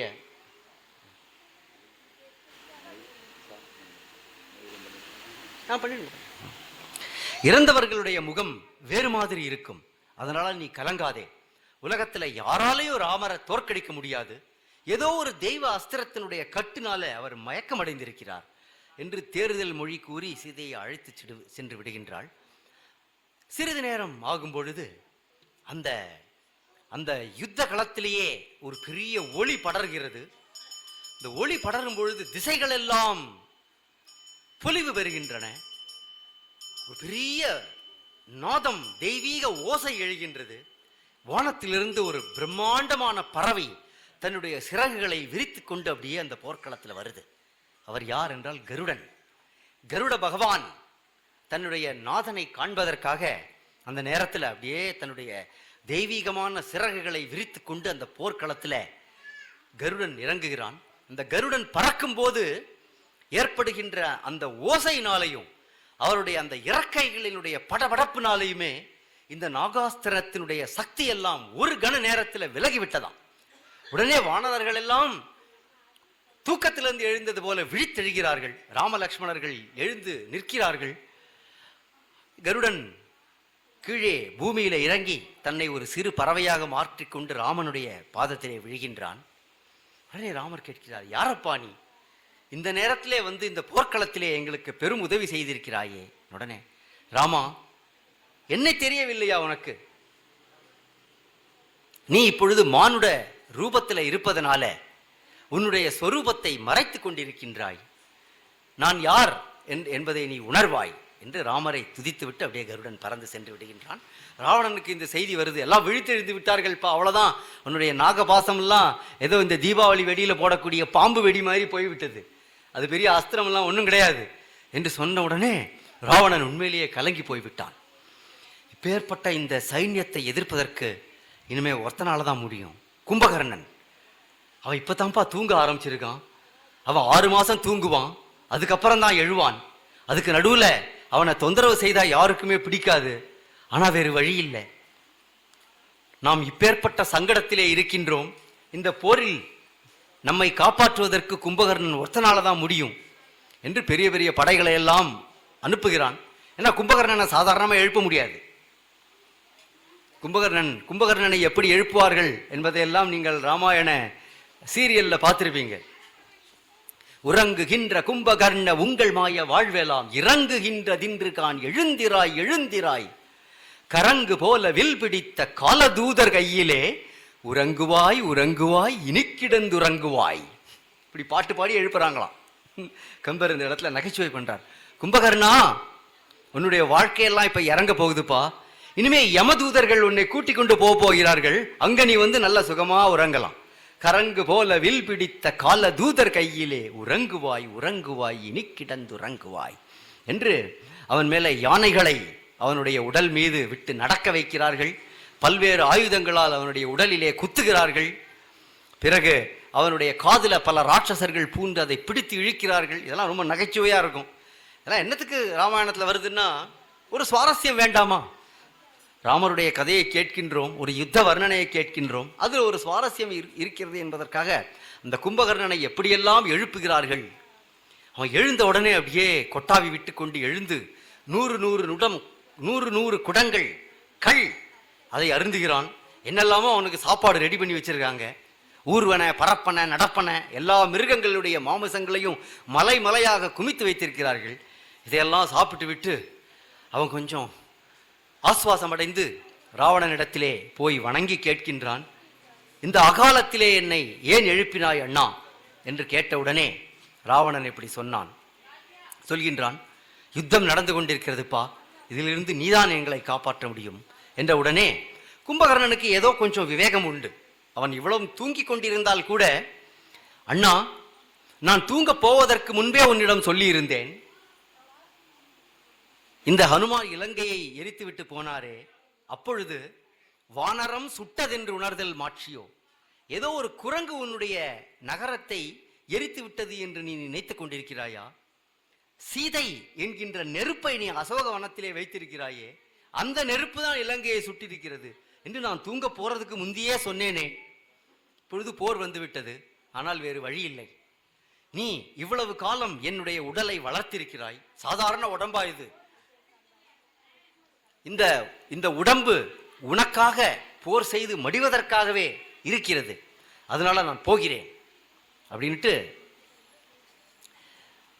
விதி அவனுடைய பிடரியை பிடித்து உந்துகிறது அப்படின்னு கம்பர் சொல்றார்.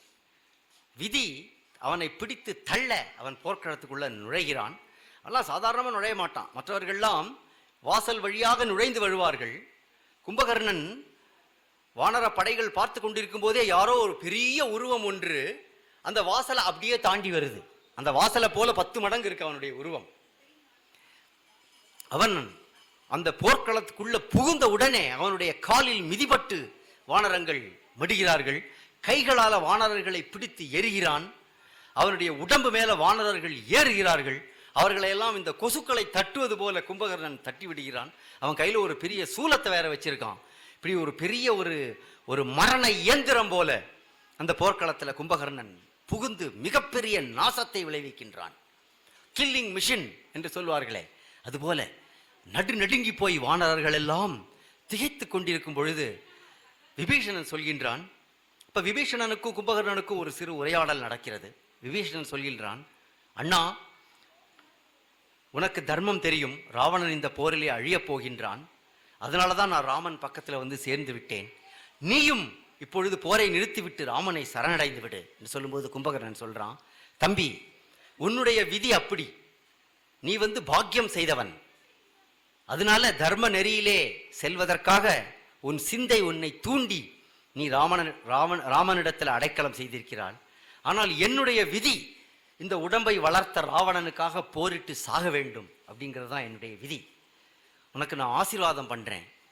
நான் வீரமாக போரிட்டு மரணமடைவேன் அப்படின்னு சொல்லிட்டு போற ஆரம்பிக்கிறான்.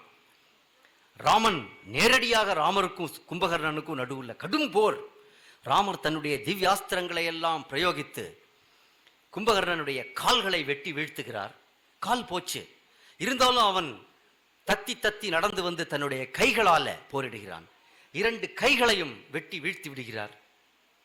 அப்பொழுதும் அவனுடைய அந்த உடம்பில் இருக்கக்கூடிய அந்த நாச சக்தி அடங்கவில்லை. மீண்டும் வந்து போர் செய்கின்றான். உடனே தன்னுடைய அஸ்திரங்களினால கும்பகர்ணனுடைய தலையை கொய்து அதை கடலிலே விழுமாறு ராமர் கும்பகர்ணனை வதம் செய்து விடுகிறார். கும்பகர்ணனே போயிட்டான் என்று கேள்விப்பட்ட உடனே ராவணன் கதறி அழுகிறான். கும்பகர்ணா, நீ போயிட்டியா என்று. அப்பொழுதும் அவனுக்கு புத்தி வரவில்லை. மறுபடி இந்திரஜித்தை கூப்பிடுகின்றான். இந்திரஜித், நீதான் இனிமேல் இந்த யுத்தத்திலே நமக்கு வெற்றியை தேடி தர முடியும். உன்னுடைய எல்லா அஸ்திரங்களையும் பயன்படுத்து என்று இந்திரஜித் போருக்கு வரான். உடனே இந்திரஜித்துக்கு தெரிந்து விட்டது, இனிமே சாதாரண அஸ்திரங்களை எல்லாம் வைத்து இவர்களை சமாளிக்க முடியாது என்று பிரம்மாஸ்திரத்தை பிரயோகிக்கின்றான். பிரம்மாஸ்திரம் என்பது ஒரு மிகப்பெரிய, இன்றைக்கு நாம் அணுகுண்டு என்று சொல்கிறோமே, அது போன்ற ஒரு ஆயுதம். அதை வந்து எப்பேற்பட்ட அந்த அஸ்திரத்தினுடைய வித்தையை தெரிந்த வீரர்களும் கூட சாதாரணமாக அதை பிரயோகம் செய்ய மாட்டார்கள். ஏனென்றால் அது மிகப்பெரிய நாசத்தை உருவாக்கும் என்பதால. ஆனால் இந்திரஜித் அரக்கன் இல்லையா, எப்படியாவது இந்த போரிலே வெல்ல வேண்டும் என்பதற்காக அவன் பிரம்மாஸ்திரத்தை பிரயோகித்து விடுகின்றான். அந்த பிரம்மாஸ்திரத்தினுடைய சக்திக்கு மதிப்பளிக்க வேண்டும் என்பதற்காக ராமரும் லக்ஷ்மணரும் அந்த போர்க்களத்திலே மயங்கி விழுந்து விடுகிறார்கள். வானர சேனை முழுவதுமே மயங்கி விழுந்து விடுகின்றது. மிகப்பெரிய கரடியாக இருக்கக்கூடிய ஜாம்பவான் அவர் இருக்கார். விபீஷணன் இந்த அஸ்திரத்தின் வலிமையினால் அவனுக்கு ஒன்றுமாகாது என்று அவனுக்கு ஒரு வரம் இருப்பதனால விபீஷணன் இருக்கான். அப்படியே போர்க்களத்தில் ஒரு தீப்பந்தத்தை வச்சுட்டு விபீஷணன் பார்த்து கொண்டே வருகின்றான். எல்லா வானரர்களும் விழுந்து கிடக்கிறார்கள். அப்பொழுது அங்கிருந்து ஒரு குரல் கேட்கிறது, யாருப்பா அது, விபீஷணனா என்று. ஆஹா, ஏதோ ஒரு வானரம் விழித்திருக்கு என்ற உடனே ஜாம்பவான், விபீஷணா, முதல்ல ஹனுமன் இருக்கிறானா என்று தேடு. ஹனுமன் மட்டும் இருந்தான் என்றால் நமக்கு கவலை இல்லை. அவன் நம் எல்லோருக்கும் ஜீவசக்தியை தந்து விடுவான் என்று இவர்கள் 2 பேரும் பேசிக் கொண்டிருக்கும் பொழுதே ராம லக்ஷ்மணர்கள் விழுந்து கிடக்கின்ற இடத்துக்கு வருகிறார்கள். அப்ப அந்த இடத்துல ஹனுமன் வருகிறார். ஹனுமன் வந்த உடனே ஜாம்பவானுக்கு மிகப்பெரிய மகிழ்ச்சி. உடனே ஜாம்பவான் சொல்றார், ஹனுமனே, நீதான் இதிலிருந்து நம்முடைய ஒட்டுமொத்த படையையும் காப்பாற்ற முடியும். நீ இப்பொழுதே உடனே பறந்து ஹிமாலயத்திற்கு போக வேண்டும். ஹிமாலயத்தில் துரோண பர்வதம் என்று ஒரு மலை இருக்கிறது. அந்த மலையிலே சஞ்சீவினி, விஷல்யகரணி என்ற அபூர்வமான மூலிகைகள் இருக்கின்றன. அந்த மூலிகைகளையெல்லாம் நீ எடுத்து கொண்டு வந்தால் அந்த மூலிகைகளினுடைய சக்தியினால இந்த மயக்கமடைந்த வீரர்கள் எல்லோரும் உயிர் தெழுவார்கள். உடனடியாக நீ கிளம்பு என்று சொன்ன உடனே ஹனுமார் பறந்து போகிறார். அற்புதமான காட்சி. தன்னுடைய வாளை நிமிர்த்தி, புஜத்தை விரித்து, கைகளை நீட்டி இந்த உலகத்தையே விழுங்குவது போல வானத்தில் ஹனுமான் அப்படியே அந்த பறந்து செல்கின்ற காட்சியை தேவர்கள், ரிஷிகள், முனிவர்கள் எல்லோரும் பார்த்து ஆசி அளிக்கின்றார்கள். அப்படியே ஒரு சிங்கத்தை போல ஹனுமான் வானத்தில் பறந்து சென்று இமயமலை அடிவாரத்தை அடைந்து அந்த துரோணகிரியில போறார். அது அப்படியே இருளிலும் ஒளிவிடக்கூடிய பல்வேறு விதமான செடிகள் அந்த பர்வதம் முழுக்க நிரம்பி இருக்கின்றன.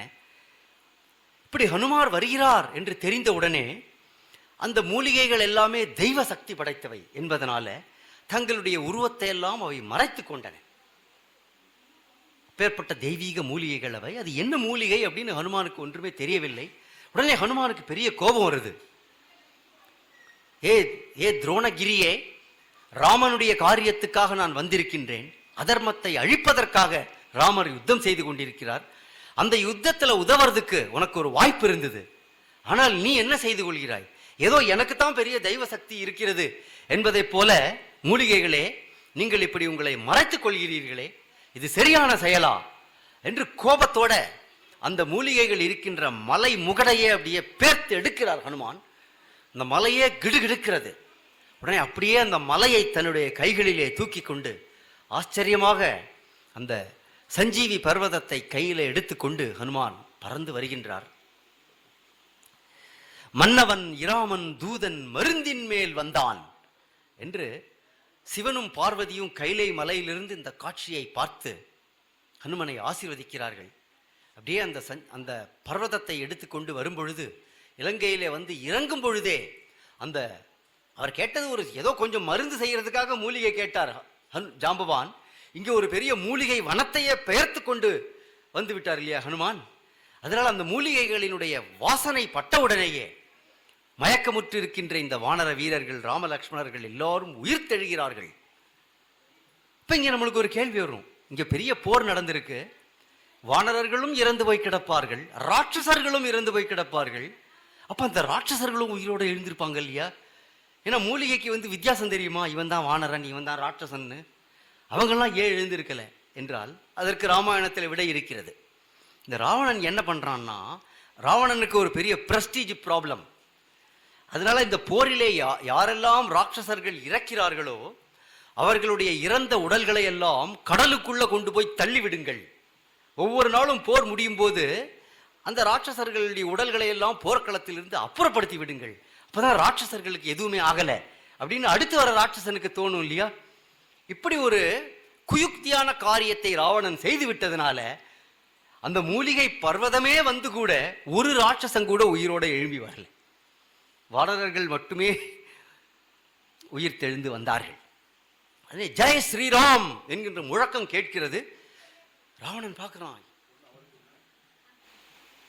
ஆஹா, என்ன செய்தும் இவர்களை நாம் வெல்ல முடியவில்லையே என்று மறுபடியும் இந்திரஜித்தை அனுப்புறான். இந்திரஜித், ஏதாவது மாயம் செய், இந்த போரில் நாம் வென்றே ஆக வேண்டும் அப்படின்னு உடனே இந்திரஜித் வருகின்றான். இப்ப இந்திரஜித் வேறு விதமா யோசிக்கிறான். நாம் மாயமாக ஒரு ராமனுடைய தலையை காட்டி சீதையை குழப்பச் செய்தோம். இப்ப அதே விஷயத்தை இங்க பண்ணி பார்க்கலாம் என்று ஒரு மாயா சீதையை சிருஷ்டிக்கின்றான். அப்படியே ஏன்னா அவனுக்கு தெரியும் ஹனுமான் தான் வந்து சீதையை பார்த்திருக்கார் என்று. ஹனுமானுக்கு சீதை எப்படி இருப்பாள் என்று தெரியும். ஹனுமான் போரிட்டு கொண்டிருக்கின்ற அந்த இடத்தின் பக்கத்தில் போய் ஒரு மாயா சீதையை செய்து ஒரு பெரிய தன்னுடைய தேரை பெருசாக செய்து அந்த தேர் தட்டிலே சீதை போன்ற உருவத்திலே ஒரு மாயா சீதையை சிருஷ்டித்து அவள் அப்படியே கதறி கதறி அழுமாறு செய்கின்றான். உடனே, ஓ வானரர்களே, யாருக்காக நீங்கள் இந்த போரை செய்கிறீர்கள்? இதோ இந்த நிமிடத்திலே அவளை நான் வதம் செய்கிறேன் அப்படின்னு ஒரு பெரிய கத்தியை எடுத்து ஒரு துண்டாக வெட்டுகிறான். அப்படியே அந்த மாயா சீதையினுடைய உடல் இரண்டாகி விழுகிறது. இதை ஹனுமான் உள்ளிட்ட எல்லா வானரர்களும் பார்த்து கொண்டிருக்கிறார்கள். ஹனுமான் வந்து, அரக்கனே அரக்கனே, என்ன செய்கிறாய்? எப்பேற்பட்ட அதர்ம காரியத்தை செய்கிறாய் என்று ஹனுமான் அவனிடத்தில் சொல்வதற்காக போய்கொண்டிருக்கும் போதே இந்த காரியத்தை அவன் செய்துவிட்டு உடனே தன்னுடைய தேரை அப்படியே அங்கிருந்து கொண்டு போயிடுறான். உடனே ஹனுமான் எந்த நேரத்திலும் மனம் தளராத ஹனுமானே மனம் தளர்ந்து போய் கண்ணீர் விட்டு புலம்ப ஆரம்பிக்கிறார். தேவி, உங்களிடத்திலே நான் வாக்கு கொடுத்தேனே, ராமர் வருவார், ராவணனை அழிப்பார், உங்களை மீட்டு கொண்டு செல்வார் என்றெல்லாம் நான் எப்பேற்பட்ட வாக்கு கொடுத்தேன், அதெல்லாம் பொய்யாகிவிட்டதே என்று ஹனுமான் இப்படி சிந்தித்துக் கொண்டிருக்கும் பொழுது அங்கே விபீஷணன் வருகிறார். விபீஷணன் சொல்கிறார், ஹனுமானே, நீ எப்பேற்பட்ட புத்திமான், விவேகி, உனக்கு தெரியாத அரக்கனுடைய மாயங்கள். நீ அசோகவனத்தில் சீதையை பார்க்க வந்த பொழுது ராவணன் எப்படியெல்லாம் சீதையிடத்திலே கெஞ்சினான் என்பதை நீ பார்க்கவில்லையா? அப்படியெல்லாம் தன்னுடைய கிரீடம் அணிந்த தலை பூமியிலே படுமாறு சீதையினுடைய காலில் விழுந்து கெஞ்சினானே, என்னை ஏற்றுக்கொள் என்று ராவணன் கெஞ்சினானே. அப்பேற்பட்ட ராவணன் சீதையை வதம் செய்வதற்கு அனுமதிப்பானா? சிந்தித்துப்பார். இன்னும் சொல்ல போனா, அசோகவனத்தில் சீதையை ராவணன் எப்படி சிறை வைத்திருக்கிறான் என்றால், சுற்றி இருக்கின்ற அரக்கிகளை தவிர இலங்கையில வேறு யாருமே அவளை பார்க்க கூட முடியாது. இந்திரஜித்து சீதையை பார்த்ததே கிடையாது. அவன் தன்னுடைய மாய சக்தியினால சீதை இப்படி இருப்பாள் என்பது போல கற்பிதம் செய்து உங்களை எல்லாம் குழப்புவதற்காக இப்படி ஒரு செயலை செய்துவிட்டு போயிருக்கின்றான். இதனால நீ கலங்கக்கூடாது என்று சொல்லி, இவன் எதற்காக இதை செய்திருக்கிறான் தெரியுமா? அவன் நிகும்பலை யாகம் என்று ஒரு மிகப்பெரிய யாகத்தை இப்போது செய்ய ஆரம்பிச்சிருக்கான். அந்த யாகத்தை அவன் எந்த இடையூறும் இல்லாமல் செய்து முடித்து விட்டால் அவனுக்கு அபரிமிதமான சக்தி வரும். பிறகு அவனை வெல்வது மிகவும் கடினம். அதனால இப்பவே போய் அந்த யாகத்துக்கு நடுவில் அதை தடுத்து நிறுத்தி அவனோடு நாம் போரிட வேண்டும். அப்பொழுதுதான் அவனை நாம் ஜெயிக்க முடியும். அதனால இது கலங்குவதற்கான நேரம் இல்லை என்று சொன்ன உடனே ராமர் லக்ஷ்மணனை பார்க்கின்றார். லக்ஷ்மணா, நீதான் இந்திரஜித்தை வதம் செய்வதற்கு சிறந்த வீரன் என்று சொல்லி ஹனுமார் தோள் மேலே ஏறி லக்ஷ்மணர் அற்புதமாக வானர படையோடு அங்கே செல்கிறார். விபீஷணனும் கூட வருகின்றான். எங்கே அந்த நிகும்பல யாகம் நிகழ்கிறது என்பதை காண்பிப்பதற்காக ஒரு இடத்துல ரகசியமாக அரக்கர்களை எல்லாம் சுற்றி நிற்க வைத்து அந்த யாகத்தை இந்திரஜித் செய்து கொண்டிருக்கின்றான். உடனே அந்த கவசமாக நின்று கொண்டிருக்கின்ற அரக்கர்களை எல்லாம் வதம் செய்துவிட்டு உள்ளே போய், இந்திரஜித் எழுந்திரு, எங்களுடன் போர் செய் என்று லக்ஷ்மணன் அறை கூவுகின்றான். உடனே யாகத்திலிருந்து திரும்பி பார்க்கிறான் இந்திரஜித். பெரும் அதிர்ச்சி அவனுக்கு. இந்த யாகத்தை நான் முடிக்க முடியாதபதி வந்துவிட்டீர்களா? இதோ அப்படின்னு எழுந்திருக்கிறான். எழுந்திருந்து ஒரு பெரிய தேர்ல ஏறி இந்திரஜித் மிக கடுமையான போர், என்னெல்லாம் அஸ்திரங்கள் உண்டோ, அக்னி அஸ்திரம், இந்திர அஸ்திரம், வாயு அஸ்திரம் என்று எல்லா விதமான திவ்ய அஸ்திரங்களையும் பிரயோகித்து லக்ஷ்மணனுக்கும் இந்திரஜித்துக்கும் மிகப்பெரிய போர் நடந்து கொண்டே இருக்கிறது. யார் ஜெயிப்பான் யார் தோற்பான் என்றே சொல்ல முடியவில்லை. போர் போய்கொண்டே இருக்கின்றது. எல்லா விதமான அஸ்திரங்களையும் பிரயோகம் செய்து முடித்தாயிற்று. இப்ப லக்ஷ்மணர் மனதில் யோசிக்கின்றான், இந்த சாதாரணமான அஸ்திரங்கள்லாம் இதற்கு உதவாது. இப்ப நான் புதிதாக ஒரு அஸ்திரத்தை தியானிக்கின்றேன் என்று சொல்லி ஒரு சாதாரண அம்பை எடுக்கின்றான் லக்ஷ்மணன். அந்த அம்பை எடுத்து தியானித்து ஒரு மந்திரத்தை சொல்கின்றான். தர்மாத்மா சத்யசந்தஷ்ச ராமோ தாசரதிர்யதி பௌருஷேச்சா பிரதித்வந்த்வஹா ஷரைனம் ஜஹிராவணிம். அந்த இடத்துல லக்ஷ்மணன் ஒரு சபத அஸ்திரத்தை பிரயோகிக்கின்றான். ராமன் தர்மத்திலிருந்து வழுவாதவன் என்றால் தர்மாத்மா, சத்யசந்தஷ்ச ராமன் சத்யசந்தன் என்றால் என்ன? ராமன் தாசரதி, தசரத குமாரனான ராமன். பௌருஷேச்ச அப்பிரதித்வந்தகா, போரிலிருந்து என்றும் பின்வாங்காத ஆண்மகன் ராமன் என்றால், ஏ அம்பே, நீ போய் ராவணனுடைய இந்த மகனை வதம் செய் என்று ஒரு சபதத்தை செய்து அந்த அஸ்திரத்தை லக்ஷ்மணர் பிரயோகிக்கிறார். இது தர்மாஸ்திரம் என்று சொல்லலாம். உடனே இப்ப இந்திரஜித் என்ன செய்ய முடியும்? ராமன் இந்திரஜித்தும் ஒரு புதிய சபத அஸ்திரத்தை போடலாம் இல்லையா? ராமன் தர்மவான் இல்லை என்றால் அஸ்திரமே என்னை கொல்லாதே, அது நடக்குமா? ராமன் சத்யசந்தன் இல்லை என்றால் அஸ்திரமே என்னை கொல்லாதே. ராவணன் சத்யசந்தன் என்றால் அஸ்திரமே என்னை கொல்லாதே. நான் தர்மவான் என்றால் அஸ்திரமே என்னை கொல்லாதே. இப்படி எதையாவது சொல்ல முடியுமா இந்திரஜித்தால? ஒன்றுமே சொல்ல முடியாது.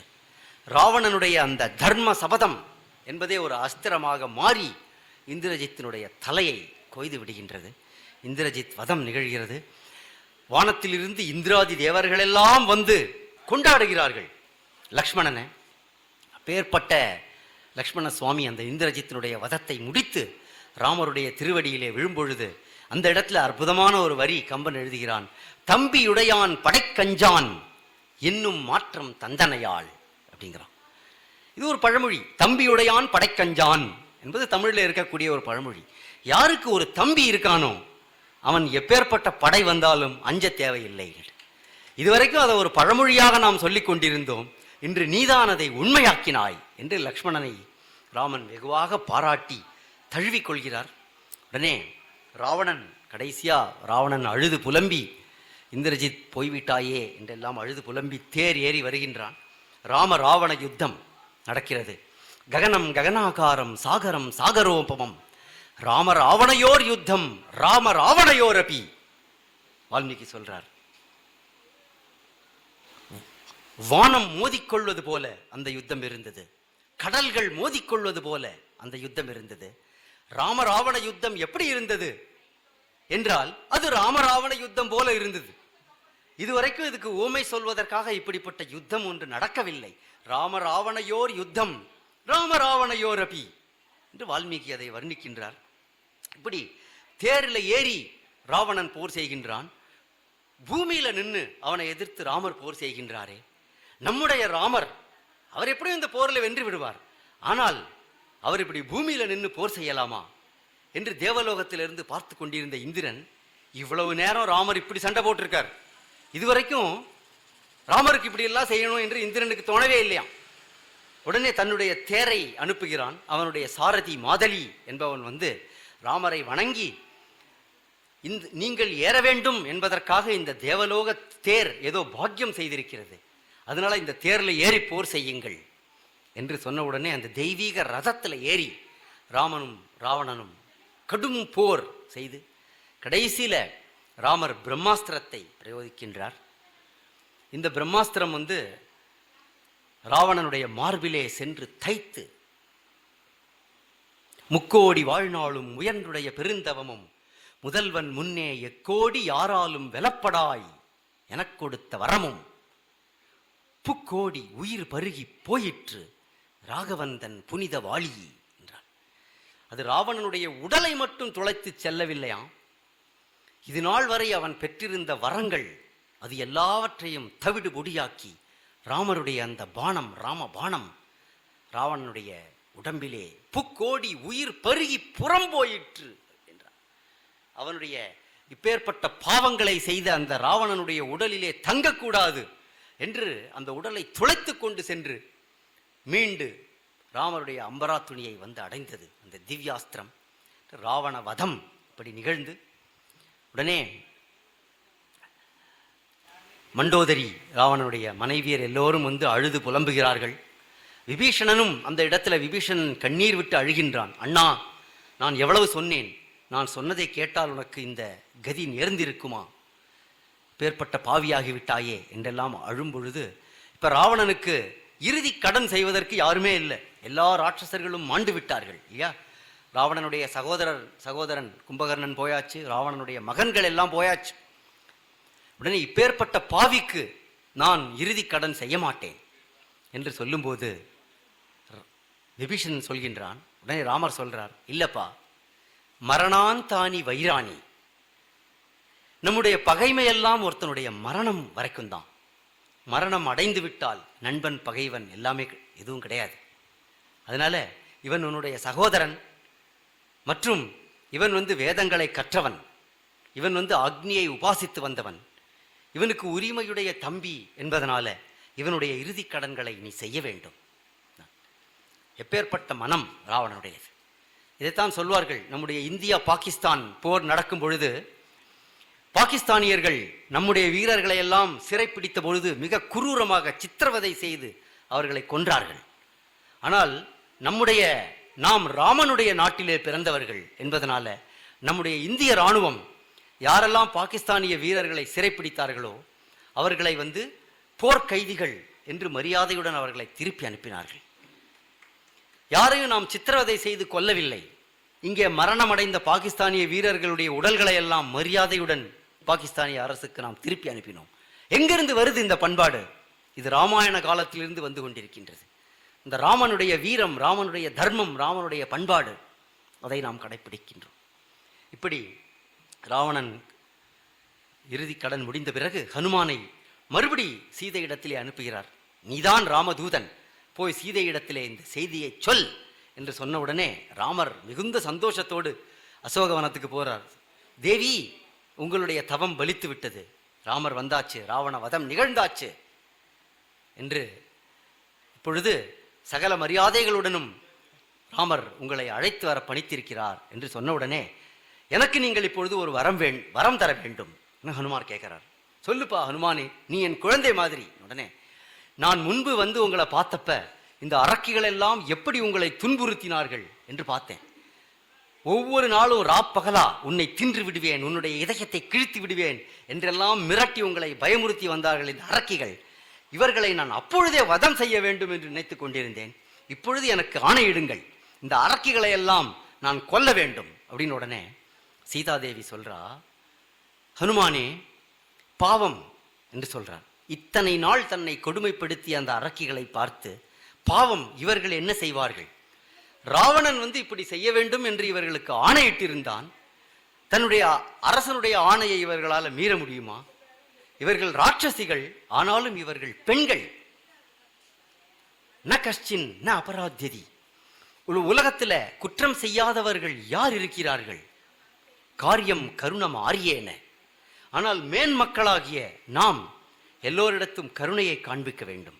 அதனால இவர்களை மன்னித்து விட்டு விடுவோம் என்று சொன்ன உடனே எல்லா அரக்கிகளும் சீதையினுடைய காலில் விழுந்து நமஸ்காரம் பண்றார்கள்.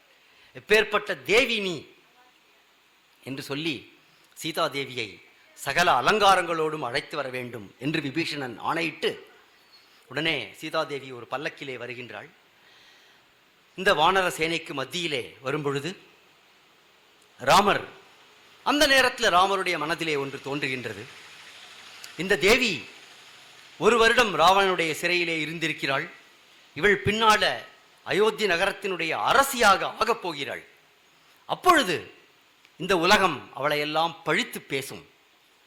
ராவணனுடைய சிறையில ஒரு வருட காலம் இருந்த இந்த பெண்ணை ராமர் எந்த வெட்கமும் இல்லாமல் மறுபடி ஏற்றுக்கொண்டு அரசியாக்கி கொண்டார். இப்படியெல்லாம் உலகம் பழித்து பேசும். அதற்கு இடம் கொடுக்க கூடாது என்பதற்காக இந்த உலகம் தன்னை திட்டினாலும் பரவாயில்லை, தன்னை பழித்தாலும் பரவாயில்லை, சீதாதேவிக்கு பழி வரக்கூடாது என்பதை ராமன் தன்னுடைய மனதிலே ஏற்றுக்கொண்டு தானே அந்த பழியை சொல்ல ஆரம்பிக்கின்றான். தேவி, உன்னை கடத்தி கொண்டு வந்தான் ராவணன், அவனிடமிருந்து உன்னை மீட்க வேண்டும், இல்லை என்றால் ஒரு வீரனுக்கு அது அவமானம் என்பதனால இப்பேற்பட்ட பெரும் போரை செய்து உன்னை நான் சிறையில் இருந்து மீட்டு விட்டேன். ஆனால் நீ இந்த ஒரு வருட காலம் ராவணனுடைய சிறையிலே இருந்திருக்கிறாயே, இனிமேல் நான் உன்னை எப்படி ஏற்றுக்கொள்வது என்று கடும் சொற்களை ராமர் அந்த நேரத்தில் சீதை இடத்துல பேசுகின்றார். அதையெல்லாம் இங்கே நான் விவரிக்கப் போவதில்லை, நேரமும் ஆகிவிட்டது. அதை ராமாயணத்திலே விருப்பம் உள்ளவர்கள் படித்து தெரிந்து கொள்ளலாம். வால்மீகியில ரொம்ப கடுமையாக பேசுகின்றார். கம்பருக்கு அந்த சொற்களை எழுதுவதற்கு துணியவில்லை. அதனால கம்பர் கொஞ்சம் சாதாரணமாக அதை குறைத்து எழுதுகின்றார். பின்னாடி உலகம் எப்படியெல்லாம் சீதையை பழிக்கும், அதை எல்லாவற்றையும் தன்னுடைய வாயினால ராமன் சொல்லுகின்றான். இந்த பழி தன்மேல் விழட்டும், இப்படியெல்லாம் சீதையை பத்தி பழித்து பேசினானே ராமன் என்று இன்னைக்கு பட்டிமன்ற மேடையிலெல்லாம் ராமரை திட்டுகிறார்கள் அல்லவா, அந்த திட்டை நான் வாங்கிக் கொள்கிறேன். இதெல்லாம் சொன்ன உடனே சீதை சொல்கிறாள், எத்தவம் என்னலம் என்ன கற்பு, எல்லாம் பிழைத்ததாயிற்றே உத்தம நீ அது உணர்கிலாமையால். என்னுடைய தவம், என்னுடைய கற்பு, நான் எப்படி ஒரு நெருப்பு போல இந்த அசோகவனத்தில் வாழ்ந்தேன், இதெல்லாம் இந்த உலகத்துக்கு தெரிய நியாயமில்லை. ஆனா உனக்கு அது தெரியாதா? எப்படி கண்ணிலே, அந்த இடத்துல வால்மீகி அற்புதமான ஒரு பதத்தை பிரயோகப்படுத்துகிறார். இதெல்லாம் சூட்சுமமான விஷயம். ராமன் சீதையை பார்த்து எப்படி பேசினான் என்றால், கண் நோய் உள்ளவன் ஒரு தீபத்தை பார்த்தால் அவனுக்கு எப்படி அது எரிச்சல் தருமோ அப்படி நீ எனக்கு எரிச்சலை தருகிறாய் அப்படின்னு ராமர் சீதையை பார்த்து சொல்றார். அந்த உவமையை பாருங்க. கண் நோய் உள்ளவன் ஒரு தீபத்தை பார்க்கிறான், அவன் கண்ணெல்லாம் எரியுது. அப்ப குற்றம் யார் பேர்ல இருக்கு? தீபத்தின் பேர்ல இருக்கிறதா, பார்ப்பவன் பேர்ல இருக்கிறதா? இவனுக்கு கண் நோய் இருக்கு, தீபத்தை இவன் பார்த்தா இவனுடைய கண் எரிகின்றது. இந்த உவமையின் மூலமே ராமன் தான் எதற்காக இதை செய்கின்றேன் என்பதை உணர்த்துகிறார். இந்த உலகத்திற்கு, இந்த உலகத்தினுடைய கண்ணில நோய் இருக்கிறது. இந்த உலகம் உன்னை போன்ற ஒரு உத்தமியை எப்பொழுதும் பழித்து கொண்டேதான் இருக்கும். அதனால இந்த உலகத்திற்காக நான் உன்னை இவ்வாறு பழிக்கிறேன் என்று சொல்ற. உடனே சீதை ராமன் கிட்ட பேசுறா. சீதை சும்மா அடங்கி போயிடல. பிராகிருதாமிவ என்று கேட்கிறாள்.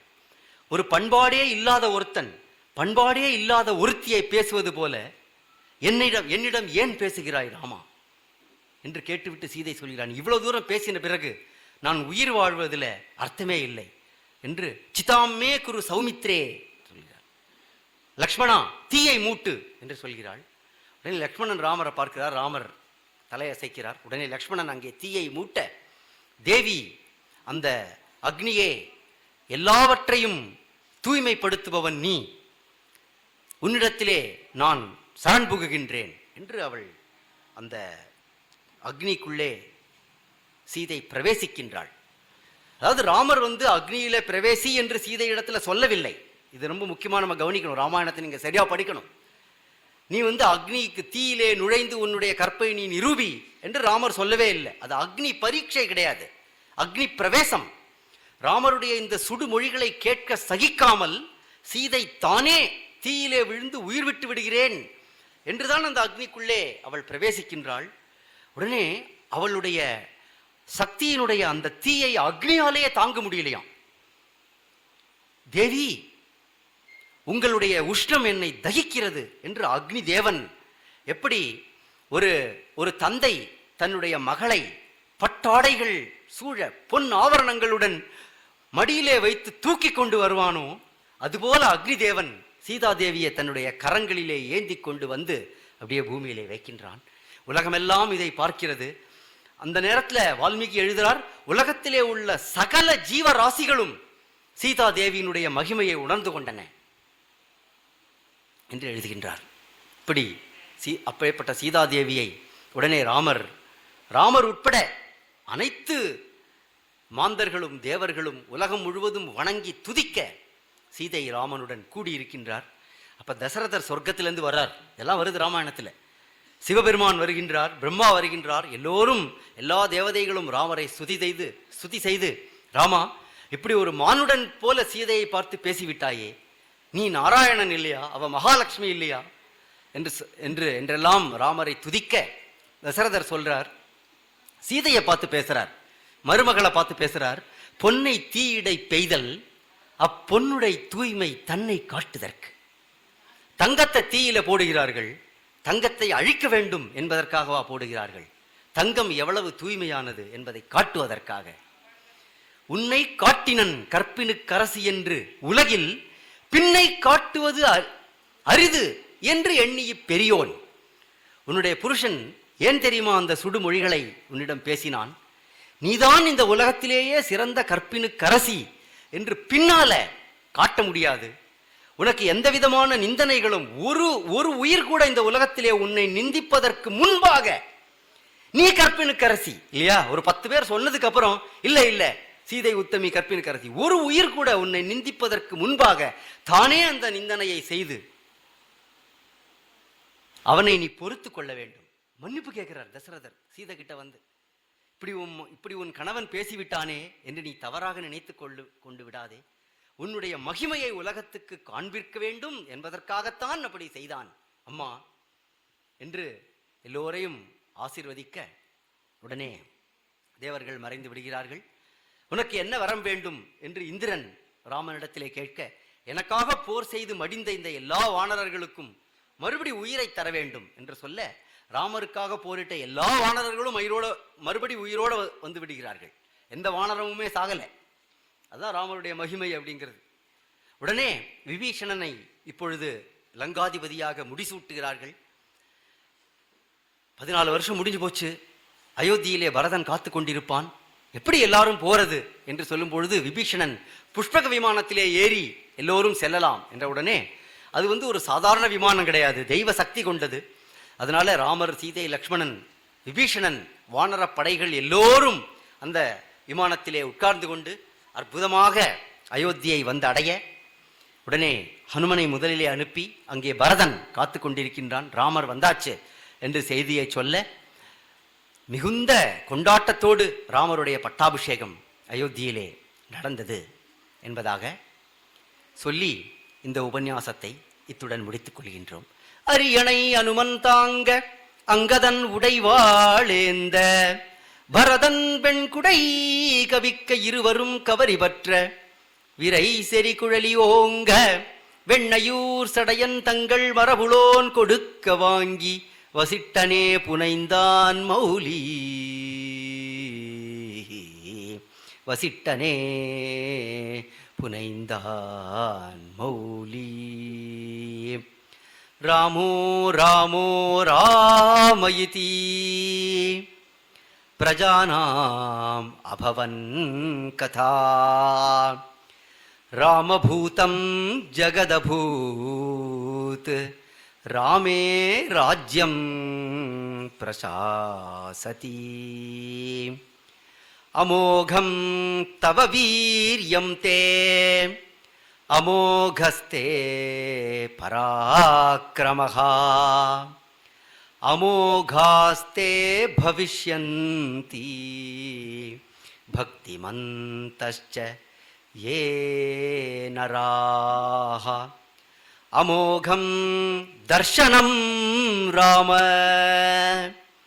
अमोघस्ते बलस्तव अमोघास्ते भविष्यन्ति भक्तिमन्तश्च ये नराः என்று உலகமே ராமன் ராமன் என்று கொண்டாடி ராமராஜ்யம் சிறப்பாக நிகழ்ந்து உலகம் முழுவதும் தர்ம நெறியிலே சுகமாக வாழ்ந்தது என்பதோடு ராம பட்டாபிஷேகத்தை கூறி இதை முடிக்கின்றோம். ஜானகீகாந்த ஸ்மரணம். ஜெய் ஜெய் ராம ராம. ஸ்ரீராமச்சந்திரஹ சிதபாரிஜாதஹ சமஸ்த கல்யாண குணாபிராமஹ சீதாமுகாம்போருஹ சஞ்சரீகஹ நிரந்தரம் மங்களமாதனோது. स्वस्ति प्रजाभ्यः परिपालयन्तां न्यायेन मार्गेण महीं महीषाः. गोब्राह्मणेभ्यः शुभमस्तु नित्यं. लोकाः समस्ताः सुखिनो भवन्तु. काले वर्षतु पर्जन्यः पृथिवी सस्यशालिनी. देशोऽयं क्षोभरहितः. सज्जनाः सन्तु निर्भयाः. अपुत्राः पुत्रिणः सन्तु पुत्रिणः सन्तु पौत्रिणः. अधनाः सधनाः सन्तु जीवन्तु शरदशतं. सर्वे भवन्तु सुखिनः. सर्वे सन्तु निरामयाः. सर्वे भद्राणि पश्यन्तु. मा कश्चित् दुःखभाग् भवेत्. ॐ शान्ति शान्ति शान्तिः.